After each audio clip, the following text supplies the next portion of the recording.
ਵਾਹਿਗੁਰੂ ਜੀ ਕਾ ਖਾਲਸਾ, ਵਾਹਿਗੁਰੂ ਜੀ ਕੀ ਫਤਿਹ। ਆਪਾਂ ਨੇ ਅੱਜ ਦੂਸਰੇ ਪਾਤਸ਼ਾਹ ਗੁਰੂ ਅੰਗਦ ਦੇਵ ਜੀ ਮਹਾਰਾਜ ਦਾ ਪ੍ਰਕਾਸ਼ ਦਿਵਸ ਮਨਾਇਆ। ਇਸ ਸੰਬੰਧ 6 ਅਖੰਡ ਪਾਠ ਹੋਏ। ਅੱਜ ਆਪਾਂ ਨੇ ਦੂਸਰੇ ਪਾਤਸ਼ਾਹ ਗੁਰੂ ਅੰਗਦ ਦੇਵ ਜੀ ਮਹਾਰਾਜ ਦੇ ਜੀਵਨ ਅਤੇ ਬਾਣੀ ਰਾਹੀਂ ਉਹਨਾਂ ਕੀ ਸਿੱਖਿਆ ਦਿੱਤੀ, ਉਸ 'ਤੇ ਵਿਚਾਰ ਕਰਾਂਗੇ। ਮੁਕਤਸਰ ਦਾ ਨਾਮ ਆਪ ਜੀ ਨੇ ਸਾਰਿਆਂ ਨੇ ਸੁਣਿਆ ਹੋਇਆ। ਮਾਘੀ ਦਾ ਮੇਲਾ ਉੱਥੋਂ ਦਾ ਪ੍ਰਸਿੱਧ ਹੈ। ਮੁਕਤਸਰ ਤੋਂ ਤਕਰੀਬਨ 10 ਕਿਲੋਮੀਟਰ ਦੀ ਦੂਰੀ 'ਤੇ ਇੱਕ ਪਿੰਡ ਹੈ ਨਾਂਗੇ ਕੀ ਸਰਾਂ।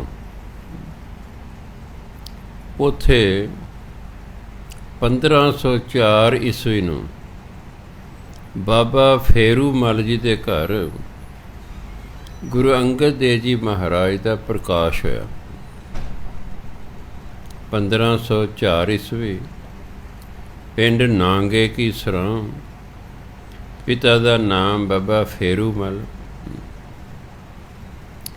ਮਾਤਾ ਪਿਤਾ ਨੇ ਗੁਰੂ ਅੰਗਦ ਦੇਵ ਜੀ ਦਾ ਨਾਮ ਰੱਖਿਆ ਲਹਿਣਾ।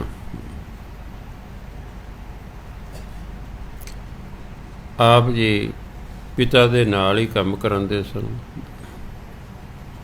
15 ਸਾਲ ਦੀ ਉਮਰ ਜਦੋਂ ਹੋਈ ਤਾਂ ਲਹਿਣਾ ਜੀ ਦੀ ਭਾਵ ਗੁਰੂ ਅੰਗਦ ਦੇਵ ਮਹਾਰਾਜ ਦੀ ਸ਼ਾਦੀ ਖਡੂਰ ਦੀ ਬੀਬੀ ਖੀਵੀ ਜੀ ਨਾਲ ਹੋ ਗਈ।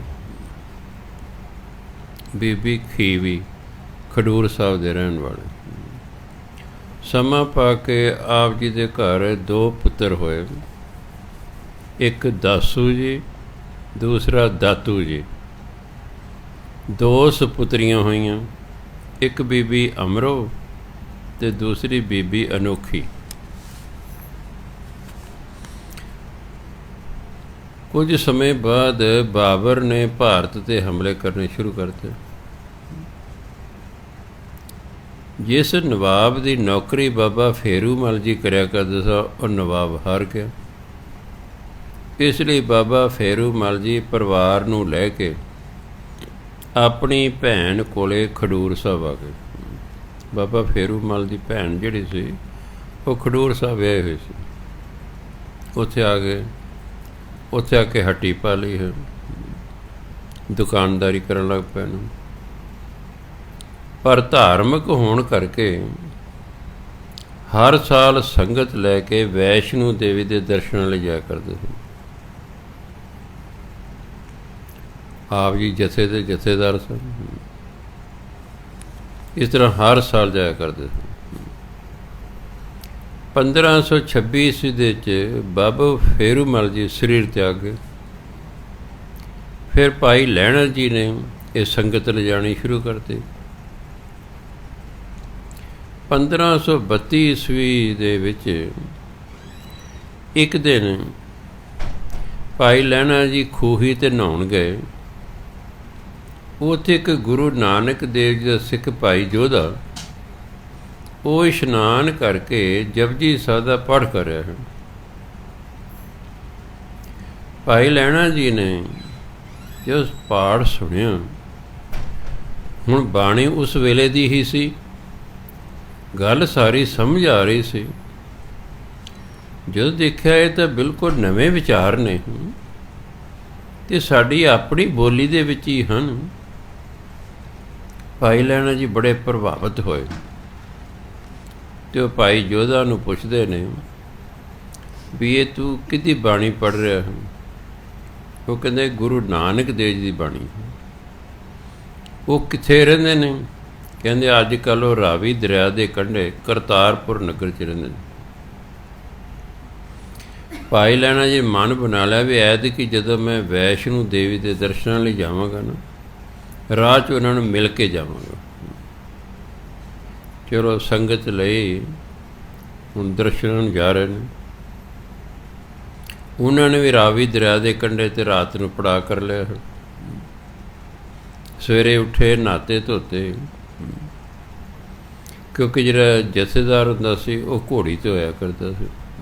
ਆਪ ਜੀ ਘੋੜੀ ਸੀ, ਆਪ ਜੀ ਕੋਲ ਘੋੜੀ ਸੀ ਭਾਈ ਲਹਿਣਾ ਜੀ ਕੋਲ। ਘੋੜੀ 'ਤੇ ਚੜ੍ਹ ਕੇ ਨਗਰ ਵੱਲ ਨੂੰ ਤੁਰ ਪਏ ਨੇ।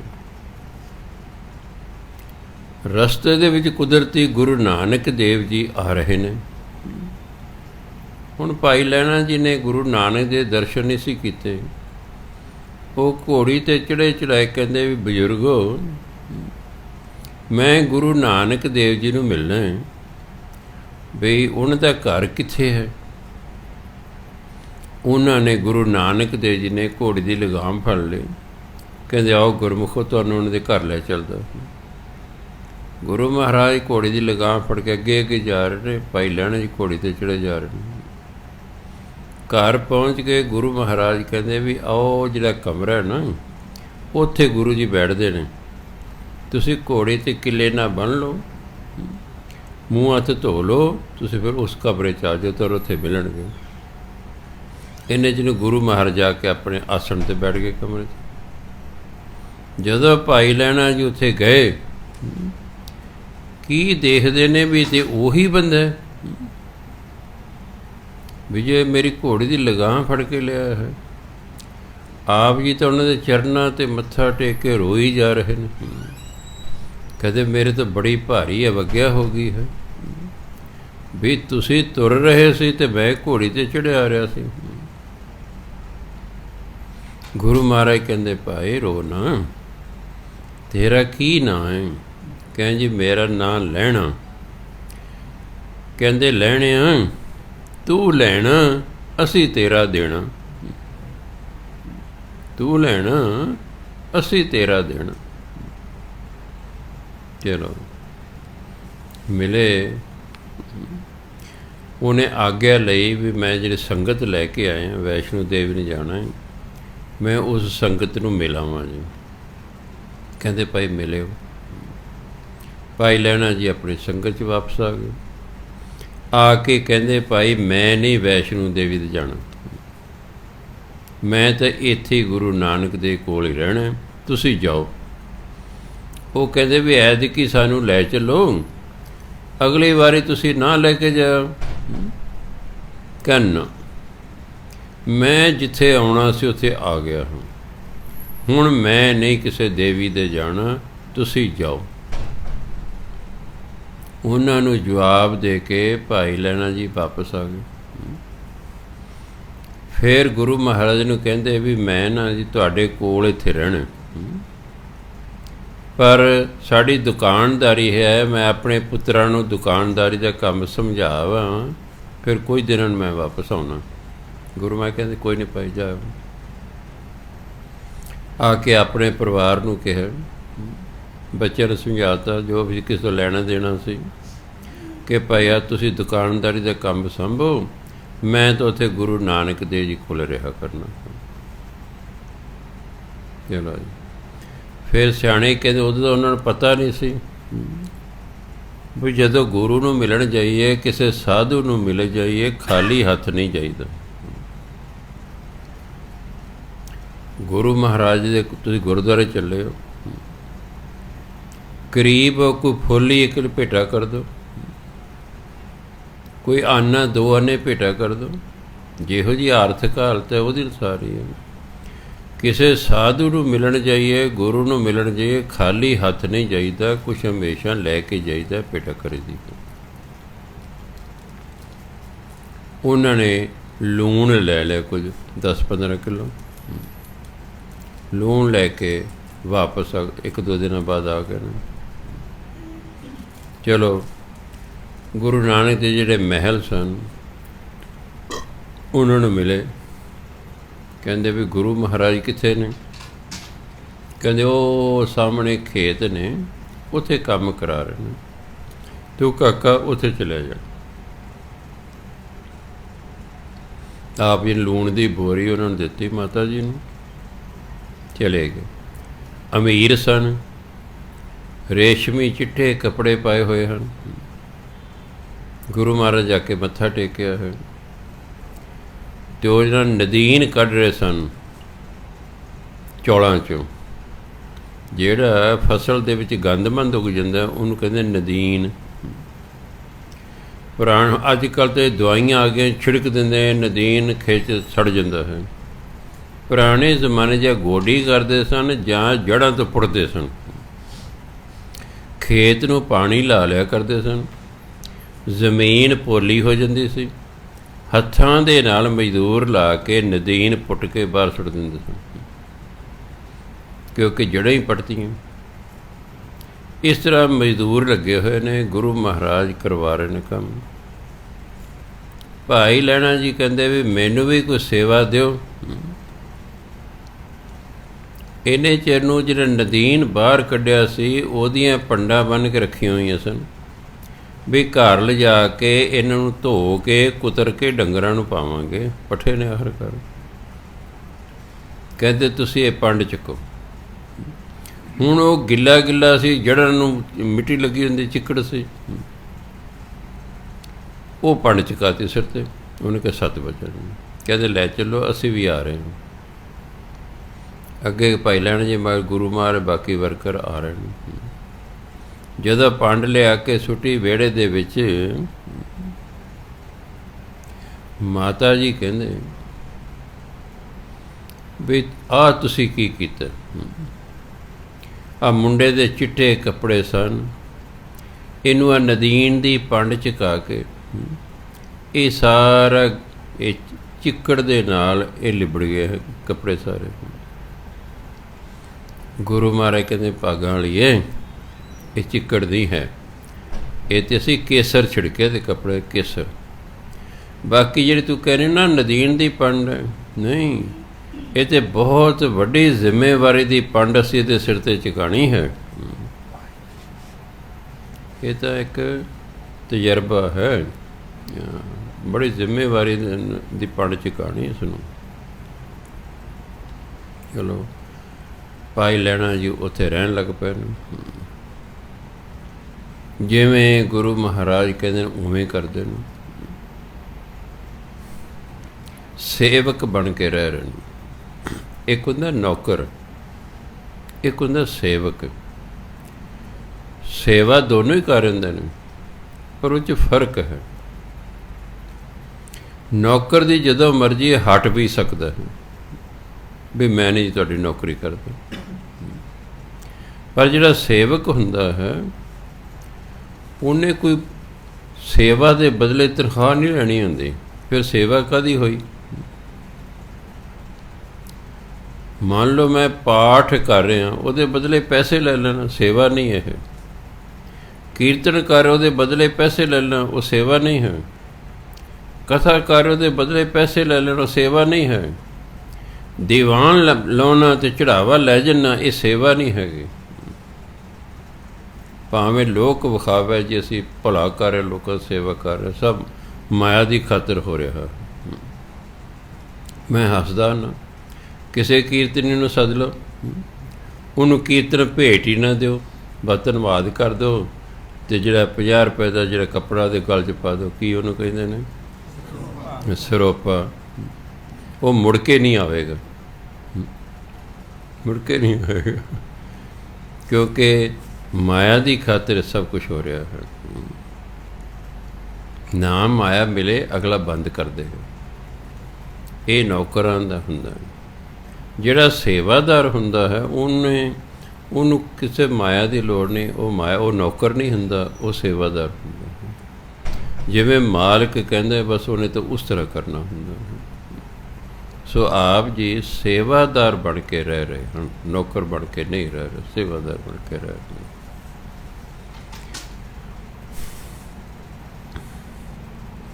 ਇੱਕ ਵਾਰੀ ਜੀ ਗੁਰੂ ਮਹਾਰਾਜ ਜਾ ਰਹੇ ਨੇ, ਦੋਨੋਂ ਸਾਹਿਬਜ਼ਾਦੇ ਵੀ ਨਾਲ ਨੇ, ਭਾਈ ਲਹਿਣਾ ਜੀ ਵੀ ਨੇ, ਹੋਰ ਵੀ ਨਾਲ ਸੰਗਤ ਹੈ, ਬਾਹਰ ਨੂੰ ਜਾ ਰਹੇ ਨੇ। ਰਾਹ 'ਚ ਇੱਕ ਗੰਦਾ ਟੋਇਆ ਆ ਗਿਆ ਹੈ। ਗੁਰੂ ਮਹਾਰਾਜ ਨੇ ਕੀ ਕਹਿੰਦਾ, ਹੱਥ 'ਚ ਕਟੋਰਾ ਸੀ ਜਿਹਨੂੰ ਕੌਲ ਕਹਿੰਦੇ, ਉਹ ਉਸ ਗੰਦੇ ਟੋਏ 'ਚ ਸੁੱਟਤਾ। ਸ਼੍ਰੀ ਚੰਦ ਨੂੰ ਕਹਿੰਦੇ, ਸ਼੍ਰੀ ਚੰਦ ਇਹ ਕਟੋਰਾ ਕੱਢ ਕੇ ਲਿਆ। ਕਹਿ ਨਾ ਜੀ ਮੇਰੇ ਤਾਂ ਕੱਪੜੇ ਖਰਾਬ ਹੋ ਜਾਣਗੇ, ਕਿਹੜਾ ਗੰਦ 'ਚ ਵੜੇਗਾ। ਲਖਮੀ ਦਾਸ ਤੂੰ ਜਾ, ਉਹਨੇ ਵੀ ਇਸਤਰੀ ਕਹਿਤਾ, ਕਿਉਂਕਿ ਗੁਰੂ ਮਹਾਰਾਜ ਨਾਲ ਦੀ ਨਾਲ ਇਮਤਿਹਾਨ ਲੈ ਰਹੇ ਸਨ ਕਿ ਗੁਰਗੱਦੀ ਦੇਣੀ ਕਿਹਨੂੰ ਹੈ। ਉਹੀ ਤਾਂ ਸਾਰੇ ਹੀ ਵਧੀਆ ਹੁੰਦੇ ਨੇ। ਇਮਤਿਹਾਨ ਜਦੋਂ ਹੁੰਦਾ ਫਿਰ ਪਤਾ ਲੱਗਦਾ ਕੌਣ ਪਾਸ ਹੁੰਦਾ ਕੌਣ ਫੇਲ ਹੁੰਦਾ। ਪਾਈ ਲੈਣਾ ਜੀ, ਤੁਸੀਂ ਕਟੋਰਾ ਕੱਢੋ 7 ਬਚਨ ਜੀ। ਇਹ ਨਹੀਂ ਦੇਖਿਆ ਮੇਰੇ ਵਧੀਆ ਕੱਪੜੇ ਨਹੀਂ ਵਿੱਚ ਵੜੇ, ਕਟੋਰਾ ਬਾਹਰ ਕੱਢਿਆ, ਧੋ ਧਾ ਕੇ ਗੁਰੂ ਮਹਾਰਾਜ ਨੂੰ ਦਿੱਤਾ। ਸਿਰਫ ਦੇਖਣਾ ਸੀ ਕਿ ਖੱਤਰੀ ਹੈ, ਅਮੀਰ ਮੁੰਡਾ ਹੈ, ਕੀ ਇਹ ਸ਼ੂਦਰਾਂ ਵਾਲੇ ਕੰਮ ਕਰ ਸਕਦਾ ਹੈ? ਕਿਉਂਕਿ ਗੁਰੂ ਨਾਨਕ ਦੇਵ ਨੇ ਇੱਕ ਐਸਾ ਸਿੱਖ ਤਿਆਰ ਕਰਨਾ ਸੀ ਜਿਹੜਾ ਬ੍ਰਾਹਮਣ ਵੀ ਹੋਵੇ, ਖੱਤਰੀ ਵੀ ਹੋਵੇ, ਵੈਸ਼ ਵੀ ਹੋਵੇ, ਸ਼ੂਦਰ ਵੀ ਹੋਵੇ। ਸਿੱਖ ਬ੍ਰਾਹਮਣ ਕਦੋਂ ਹੈ? ਜਦੋਂ ਵਿਦਿਆ ਪੜ੍ਹਦਾ ਅਤੇ ਪੜ੍ਹਾਉਂਦਾ ਹੈ।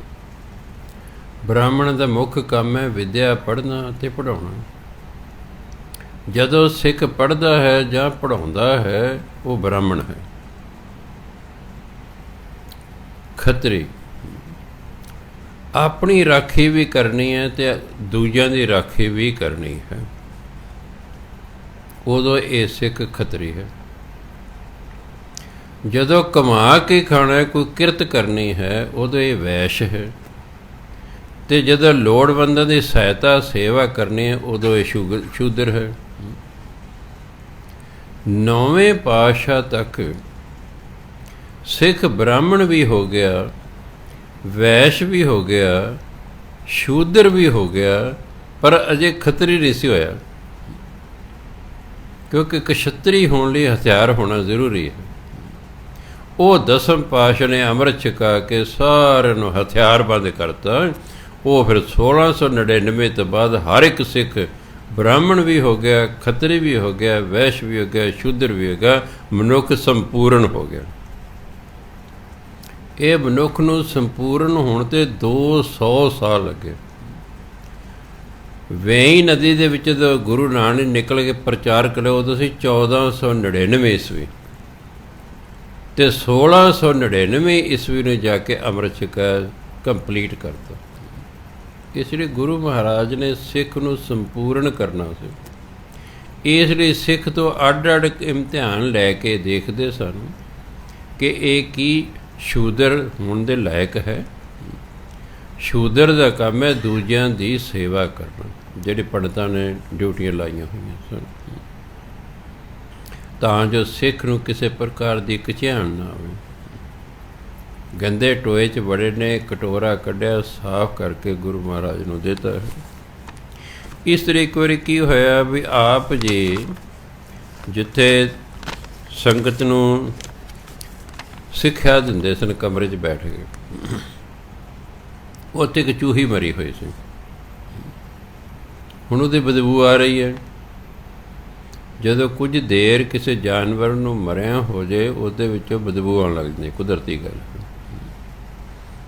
ਇਸੇ ਲਈ ਜਦੋਂ ਡੈੱਡ ਬਾਡੀ ਹੁੰਦੀ ਹੈ ਉਹਦੇ ਆਲੇ ਦੁਆਲੇ ਤੋਂ ਦੇਖਿਆ ਬਰਫ਼ ਰੱਖਦੇ, ਗਰਮੀ ਦਾ ਮੌਸਮ ਨਾ, ਬਰਫ਼ ਰੱਖ ਦਿੰਦੇ ਨੇ ਵੀ ਤਾਂ ਜੋ ਬਾਡੀ ਗਲ ਨਾ ਜਾਵੇ। ਡੈੱਡ ਬਾਡੀ ਕਿਉਂਕਿ ਠੰਡਕ ਚਾਹੀਦੀ ਹੁੰਦੀ, ਨਹੀਂ ਤਾਂ ਬਦਬੂ ਆਉਣ ਲੱਗ ਜਾਂਦੀ। ਕਹਿੰਦੇ ਸ਼੍ਰੀ ਚੰਦ ਆਹ ਚੂਹੀ ਬਾਹਰ ਸੁੱਟ ਕੇ ਮਰੀ ਹੋਈ। ਕਹ ਨਾ ਜੀ ਮੇਰੇ ਤਾਂ ਹੱਥ ਖਰਾਬ ਹੋ ਜਾਣਗੇ। ਕਿਸੇ ਹੋਰ ਨੂੰ ਕਹਿ ਦਿਓ, ਉਹ ਲਖਬੀ ਦਾ ਤੂੰ ਸੁੱਟਿਆ। ਕਿਸੇ ਜੀ ਸੇਵਾਦਾਰ ਨੂੰ ਕਹੋ ਅਸੀਂ ਚੂਹੀਆਂ ਸੁੱਟਣ ਲਈ ਬਾਹਰ। ਪਾਈ ਲੈਣਾ ਜੀ ਤੁਸੀਂ ਚੂਹੀ ਸੁੱਟ ਕੇ 7 ਬਚਨ ਜੀ। ਪਾਈ ਲੈਣਾ ਜੀ ਚੂਹੀ ਫੜੀ, ਬਾਹਰ ਸੁੱਟਿਆ, ਹੱਥ ਧੋ ਕੇ ਆ ਕੇ ਬੈਠ ਗਏ। ਉਹ ਜਿੱਥੇ ਮਰੀ ਹੋਈ ਸੀ ਉੱਥੇ ਪੋਚਾ ਫੇਰਤਾ ਤਾਂ ਜੋ ਬਦਬੂ ਨਾ ਆਵੇ, ਸਾਫ ਸੁਥਰਾ ਕਰਤਾ। ਪੁਰਾਣੇ ਜ਼ਮਾਨੇ ਦੇ ਵਿੱਚ ਘਰ ਕੱਚੇ ਹੁੰਦੇ ਸਨ। ਜਿਹੜੇ ਮੇਰੀ ਉਮਰ ਦੇ ਬੈਠੇ ਨੇ ਉਹ ਬਚਪਨ 'ਚ ਉਹਨਾਂ ਦੇਖਿਆ ਹੋਣਾ, ਆਮ ਤੌਰ 'ਤੇ ਘਰ ਕੱਚੇ ਹੁੰਦੇ ਸਨ। ਕੋਈ ਇੱਕ ਅੱਧਾ ਕਮਰਾ ਕਿਤੇ ਪੱਕਾ ਹੁੰਦਾ ਸੀ, ਇਹਨਾਂ ਦੇ ਕੱਚੇ ਹੁੰਦੇ। ਪਾਕਿਸਤਾਨ ਦੇ ਜਦੋਂ ਆਏ ਸੀ ਤਾਂ ਵੀ ਸਾਨੂੰ ਕੱਚੇ ਘਰ ਹੀ ਮਿਲੇ ਸੀ। ਉੱਥੇ ਕਿਹੋ ਜਿਹੇ, ਉਦੋਂ ਮੈਂ 4.5 ਸਾਲ ਦਾ, ਉਹ ਤਾਂ ਮੈਨੂੰ ਯਾਦ ਨਹੀਂ, ਪਰ ਇੰਨਾ ਮੈਨੂੰ ਪਤਾ ਹੈ ਵੀ ਜਿਹੜਾ ਹੈ ਕੁਝ ਕਮਰੇ ਅਜੇ ਕੱਚੇ ਹੀ ਸਨ, ਉੱਤੇ ਮਗੋਰੇ ਜਿਹੇ ਰੱਖੇ ਹੁੰਦੇ ਸਨ। ਖੈਰ, ਸੋ ਜਿਹਨੂੰ ਆਪਾਂ ਅੱਜ ਕੱਲ੍ਹ ਗੁਰਦੁਆਰਾ ਕਹਿੰਦੇ, ਉਦੋਂ ਨਾ ਧਰਮਸ਼ਾਲਾ ਕਿਹਾ ਕਰਦੇ, ਤਾਂ ਹੀ ਲਿਖਿਆ ਨਾ ਘਰ ਘਰ ਹੋਵੇ ਧਰਮਸਾਲ। ਵੀ ਹਰ ਘਰ ਧਰਮਸ਼ਾਲਾ ਚਾਹੀਦੀ ਹੈ। ਭਾਵ ਹਰ ਘਰ ਦਾ ਮਾਹੌਲ ਗੁਰਦੁਆਰੇ ਵਾਲਾ ਚਾਹੀਦਾ ਹੈ। ਅਸੀਂ ਤਾਂ ਘਰ ਨੂੰ ਗੁਰਦੁਆਰੇ ਲੈ ਜਾਂਦੇ ਹਾਂ। ਘਰ ਨੂੰ ਗੁਰਦੁਆਰਾ ਬਣਾਉਣਾ ਹੈ, ਪਰ ਅਸੀਂ ਜਦੋਂ ਗੁਰਦੁਆਰੇ ਜਾਂਦੇ ਘਰ ਨੂੰ ਗੁਰਦੁਆਰੇ ਲੈ ਜਾਂਦੇ। ਅਸੀਂ ਘਰ ਨੂੰ ਗੁਰਦੁਆਰਾ ਨਹੀਂ ਬਣਾਉਂਦੇ, ਘਰ ਨੂੰ ਗੁਰਦੁਆਰੇ ਲੈ ਜਾਂਦੇ। ਉੱਥੇ ਗੱਲਾਂ ਮਾਰੀ ਜਾਂਦੇ, ਇੱਕ ਦੂਜੇ ਹਾਲ ਚਾਲ ਪੁੱਛੀ ਜਾਂਦੇ। ਆ ਤੇਰੇ ਕੱਪੜੇ ਦਾ ਕੀ ਭਾਅ ਹੈ, ਇਹ ਤੂੰ ਕਿੱਥੋਂ ਖਰੀਦਿਆ ਹੈ। ਗੁਰਦੁਆਰੇ ਨੂੰ ਲੋਕਾਂ ਨੇ ਸਮਾਂ ਪਾ ਕੇ ਘਰ ਬਣਾਤਾ ਹੈ। ਸਗੋਂ ਘਰ ਨੂੰ ਗੁਰਦੁਆਰਾ ਬਣਾਉਣਾ ਹੈ। ਅਸੀਂ ਗੁਰੂ ਮਹਾਰਾਜ ਦਾ ਹੁਕਮ ਹੈ, ਘਰ ਘਰ ਹੋਵੇ ਧਰਮਸ਼ਾਲਾ। ਕਿਹੜਾ ਘਰ ਗੁਰਦੁਆਰਾ ਹੈ? ਜਿਸ ਘਰ 'ਚ ਬੈਠ ਕੇ ਭਜਨ ਬੰਦਗੀ ਹੁੰਦੀ। ਗੁਰਦੁਆਰਾ ਗੱਲਾਂ ਮਾਰਨ ਲਈ ਨਹੀਂ ਹੁੰਦਾ। ਗੁਰਦੁਆਰਾ ਕੇ ਆ ਕੇ ਗੱਲਾਂ ਨਹੀਂ ਕਰਨੀਆਂ ਚਾਹੀਦੀਆਂ। ਆਪਣਾ ਕੋਈ ਨਹੀਂ ਅਜੇ ਪ੍ਰੋਗਰਾਮ ਸ਼ੁਰੂ ਹੋਇਆ, ਆਪਣਾ ਬੈਠ ਕੇ ਵਾਹਿਗੁਰੂ ਵਾਹਿਗੁਰੂ ਕਰੇ ਮੂੰਹ 'ਚ।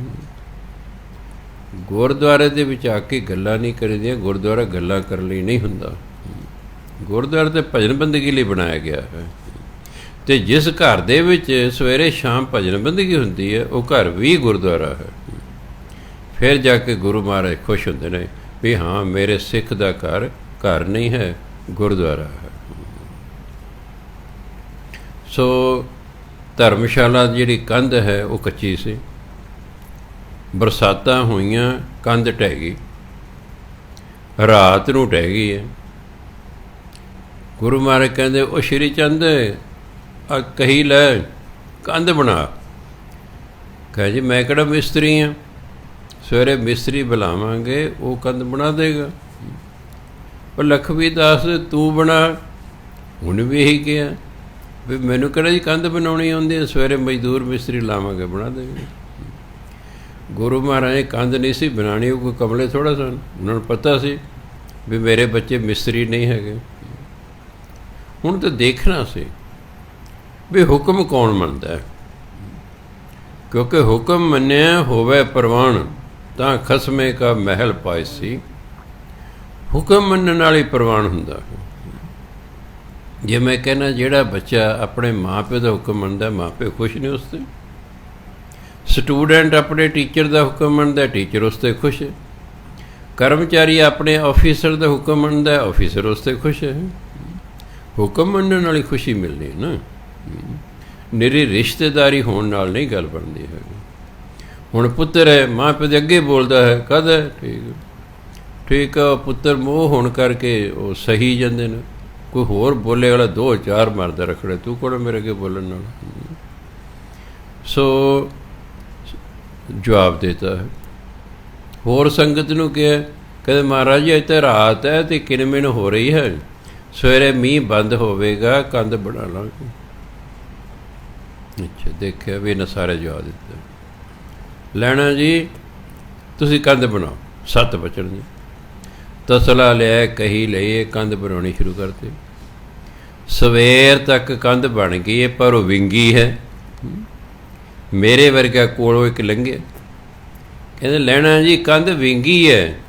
ਉਹ ਕਹਿੰਦਾ ਦੇਖੋ, ਮੈਨੂੰ ਗੁਰੂ ਮਹਾਰਾਜ ਨੇ ਕਿਹਾ ਸੀ ਕੰਧ ਬਣਾ, ਜਿਹੋ ਜਿਹੀ ਮੈਨੂੰ ਆ ਗਈ ਮੈਂ ਬਣਾਤੀ। ਗੁਰੂ ਮਹਾਰਾਜ ਆਏ, ਬੜੇ ਖੁਸ਼ ਹੋਏ, ਕਹਿੰਦੇ ਭਾਈ ਹਾਂ ਤੂੰ ਕੰਧ ਬਣਾ ਦੇ, ਸ਼ਾਬਾਸ਼ ਹੈ ਭਾਈ, ਸ਼ਾਬਾਸ਼ ਹੈ। ਸਿੱਧੀ ਨਾਲ ਕੋਈ ਲੈਣਾ ਦੇਣਾ ਨਹੀਂ ਹੈ। ਉਹ ਤਾਂ ਗੁਰੂ ਮਹਾਰਾਜ ਨੇ ਪਤਾ ਸੀ ਵੀ ਇੱਕ ਰਾਜ ਮਿਸਤਰੀ ਹੈ। ਦੇਖਣਾ ਸੀ ਵੀ ਹੁਕਮ ਕੌਣ ਮੰਨਦਾ ਹੈ।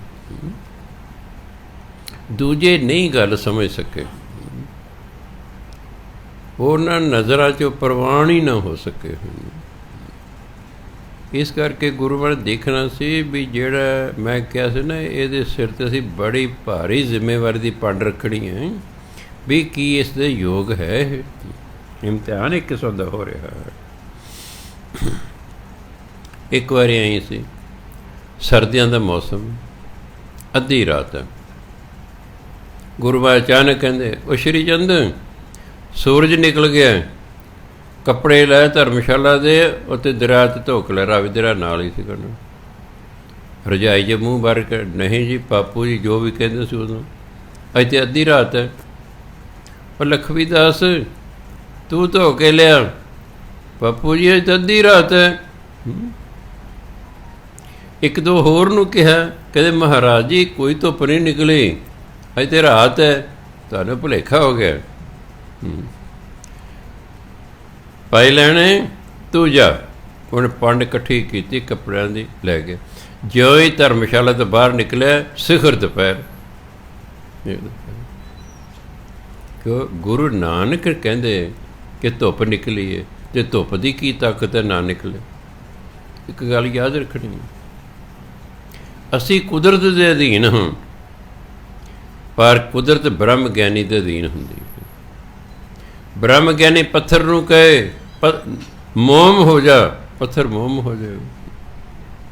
ਪਹਾੜ ਰੁੜਿਆ ਰਿਹਾ, ਬ੍ਰਹਮ ਗਿਆਨੀ ਕਹਿੰਦਾ ਐ ਪਰਬਤ ਰੁਕ ਜਾਓ, ਪਹਾੜ ਉੱਥੇ ਰੁਕ ਜਾਂਦਾ। ਕੁਦਰਤ ਬ੍ਰਹਮ ਗਿਆਨੀ ਦੇ ਅਧੀਨ ਹੁੰਦੀ। ਭਾਈ ਲਹਿਣਾ ਜੀ ਨੇ ਇਸ ਗੱਲ ਦਾ 100% ਵਿਸ਼ਵਾਸ ਸੀ ਕਿ ਗੁਰੂ ਨਾਨਕ ਕੋਈ ਵਿਅਕਤੀ ਨਹੀਂ ਹੈਗੇ, ਇਹ ਰੱਬ ਰੂਪ ਹਨ। ਇਹ ਜੋ ਕਹਿ ਰਹੇ ਨੇ 100% ਸੱਚ ਕਹਿ ਰਹੇ ਹਨ। ਹਵਾ ਵਗ ਰਹੀ ਹੈ, ਧੁੱਪ ਨਿਕਲੀ ਹੋਈ ਹੈ, ਕੱਪੜੇ ਧੋ ਕੇ ਰਾਤੇ ਰਾਤ ਸੁਕਾ ਕੇ ਵਾਪਸ ਆ ਗਏ। ਲੈਣਾ ਜੀ ਬੜੀ ਛੇਤੀ ਆ ਗਏ ਹੋ। ਕਹਿੰਦੇ ਮਹਾਰਾਜ ਜੀ ਧੁੱਪ ਬੜੀ ਕੜਕਵੀਂ ਸੀ, ਨਾਲ ਹਵਾ ਚੱਲਦੀ ਸੀ, ਮੈਂ ਧੋ ਕੇ ਰੱਸੀ ਪਾਈ ਗਿਆ, ਉਹ ਨਾਲ ਜਿਹੜਾ ਸੁੱਕ ਗਏ ਮੈਂ ਲੈ ਆਇਆ। ਅਤੇ ਦੂਜੇ ਝਾਕਦੇ ਨੇ ਵੀ ਅਜੇ ਵੀ ਰਾਤ ਹੈ, ਅਜੇ ਵੀ ਰਾਤ ਹੈ। ਐਂ ਇੱਕ ਵਾਰੀ ਗੁਰੂ ਮਹਾਰਾਜ ਨੇ ਸਾਂਗ ਰਚ ਲਿਆ, ਸਾਂਸੀਆਂ ਵਾਲਾ ਭੇਸ ਬਣਾ ਲਿਆ, ਜਿਹੜੇ ਕੁੱਤੇ ਮਾਰ ਹੁੰਦੇ ਨਾ, ਗਿੱਦੜ ਮਾਰ ਹੁੰਦੇ, ਇਹਨਾਂ ਵਾਲਾ ਭੇਸ ਬਣਾ ਲਿਆ, ਹੱਥ 'ਤੇ ਸੋਟਾ ਫੜ ਲਿਆ, ਕੁਝ ਕੁੱਤੇ ਮਗਰ ਲਾ ਲਏ ਹਨ, ਜਾ ਰਹੇ ਨੇ, ਸੰਗਤ ਵੀ ਨਾਲ ਜਾ ਰਹੀ ਹੈ। ਜਿਹੜਾ ਉਹ ਸੰਗਤ ਦੌੜ ਜਾਓਏ ਵਾਪਸ ਚਲੋ, ਕਿੱਥੇ ਆ ਜਿਹੜਾ ਕੋਈ ਨਾਲ ਤੁਰਦਾ ਉਹਦੇ ਡੰਡਾ ਮਾਰਦੇ ਨੇ। ਐਂ ਕਰਦਿਆਂ ਕਰਦਿਆਂ ਸਾਰੇ ਹੀ ਚਲੇ ਗਏ, ਇਕੱਲਾ ਭਾਈ ਲੈਣਾ ਜੀ ਰਹਿ ਗਿਆ। ਇੱਕ ਦੋ ਮਾਰੇ ਡੰਡੇ, ਕਹਿ ਤੁਰੀ ਜਾਂਦਾ, ਬਾਕੀ ਸਾਰੇ ਚਲੇ ਗਏ, ਤੁਰੀ ਜਾਂਦਾ। ਕਹਿੰਦੇ ਮਹਾਰਾਜ ਜੀ ਜਿਨ੍ਹਾਂ ਦਾ ਕੋਈ ਸੀ ਉਹ ਤਾਂ ਉੱਥੇ ਚਲੇ ਗਏ, ਮੇਰਾ ਤਾਂ ਤੁਹਾਡੇ ਬਿਨਾਂ ਹੋਰ ਕੋਈ ਹੈ ਹੀ ਨਹੀਂ, ਇਸ ਲਈ ਮੈਂ ਕਿੱਥੇ ਜਾਵਾਂ। ਕਹਿੰਦੇ ਅੱਛਾ ਮੇਰੇ ਬਿਨਾਂ ਤੇਰਾ ਹੋਰ ਕੋਈ ਨਹੀਂ। ਕਹਿੰਦੇ ਨਾ ਜੀ ਮੈਂ ਸਭ ਕੁਝ ਛੱਡ ਛੁਡਾ ਦਿੱਤਾ ਹੈ, ਮੈਂ ਤੁਸੀਂ ਹੀ ਹੋ। ਗੁਰੂ ਮਹਾਰਾਜ ਨੇ ਸ਼ਕਤੀ ਵਰਤਾਈ, ਸਾਹਮਣੇ ਐਂ ਜਿਵੇਂ ਮੁਰਦਾ ਪਿਆ ਅਤੇ ਉੱਤੇ ਚਿੱਟੀ ਚਾਦਰ ਹੈ। ਕਹਿੰਦੇ ਤੂੰ ਵਾਪਸ ਨਹੀਂ ਜਾਂਦਾ। ਕਹਿ ਨਾ ਜੀ ਮੈਂ ਕਿੱਥੇ ਜਾਵਾਂ, ਮੈਂ ਤਾਂ ਬੇਨਤੀ ਕੀਤੀ ਵੀ ਜਿਨ੍ਹਾਂ ਦਾ ਕੋਈ ਥਾਂ ਸੀ ਉਹ ਚਲੇ ਗਏ, ਮੇਰਾ ਤੁਹਾਡੇ ਬਿਨਾਂ ਹੋਰ ਕੋਈ ਥਾਂ ਹੀ ਨਹੀਂ ਹੈ। ਕਹਿੰਦੇ ਮੁਰਦਾ ਹੈ, ਮੁਰਦਾ ਖਾ। ਕਹਿੰਦੇ ਸਤ ਬਚਨ ਚਲੇ ਗਏ। ਕਹਿੰਦੇ ਮਹਾਰਾਜ ਜੀ ਦੱਸੋ ਸਿਰ ਵਾਲੇ ਪਾਸਿਓਂ ਖਾਵਾਂ ਕਿ ਲੱਤਾਂ ਵਾਲੇ ਪਾਸਿਓਂ ਖਾਵਾਂ। ਕਹਿੰਦੇ ਸਿਰ ਵਾਲੇ ਪਾਸਿਓਂ ਖਾ। ਜਦੋਂ ਕੱਪੜਾ ਚੱਕਿਆ ਹੇਠਾਂ ਕੜਾਹ ਪ੍ਰਸ਼ਾਦ ਦੀ ਦੇਗ, ਗੁਰੂ ਮਹਾਰਾਜ ਨੇ ਜੱਫੀ ਪਾ ਲਈ। ਕਹਿੰਦੇ ਲੈਣਾ ਜੀ ਤੁਸੀਂ ਸਾਰੇ ਇਮਤਿਹਾਨ ਪਾਸ ਕਰ ਲਏ ਹੋ। ਬਾਬਾ ਬੁੱਢਾ ਜੀ ਨੂੰ ਸੱਦੇ, ਕਹਿੰਦੇ ਤਿਆਰੀ ਕਰ ਲਓ, ਕੱਲ੍ਹ ਨੂੰ ਇਹਨਾਂ ਨੇ ਆਪਾਂ ਨੇ ਨਾਲ ਗੁਰਗੱਦੀ ਦੇਣੀ।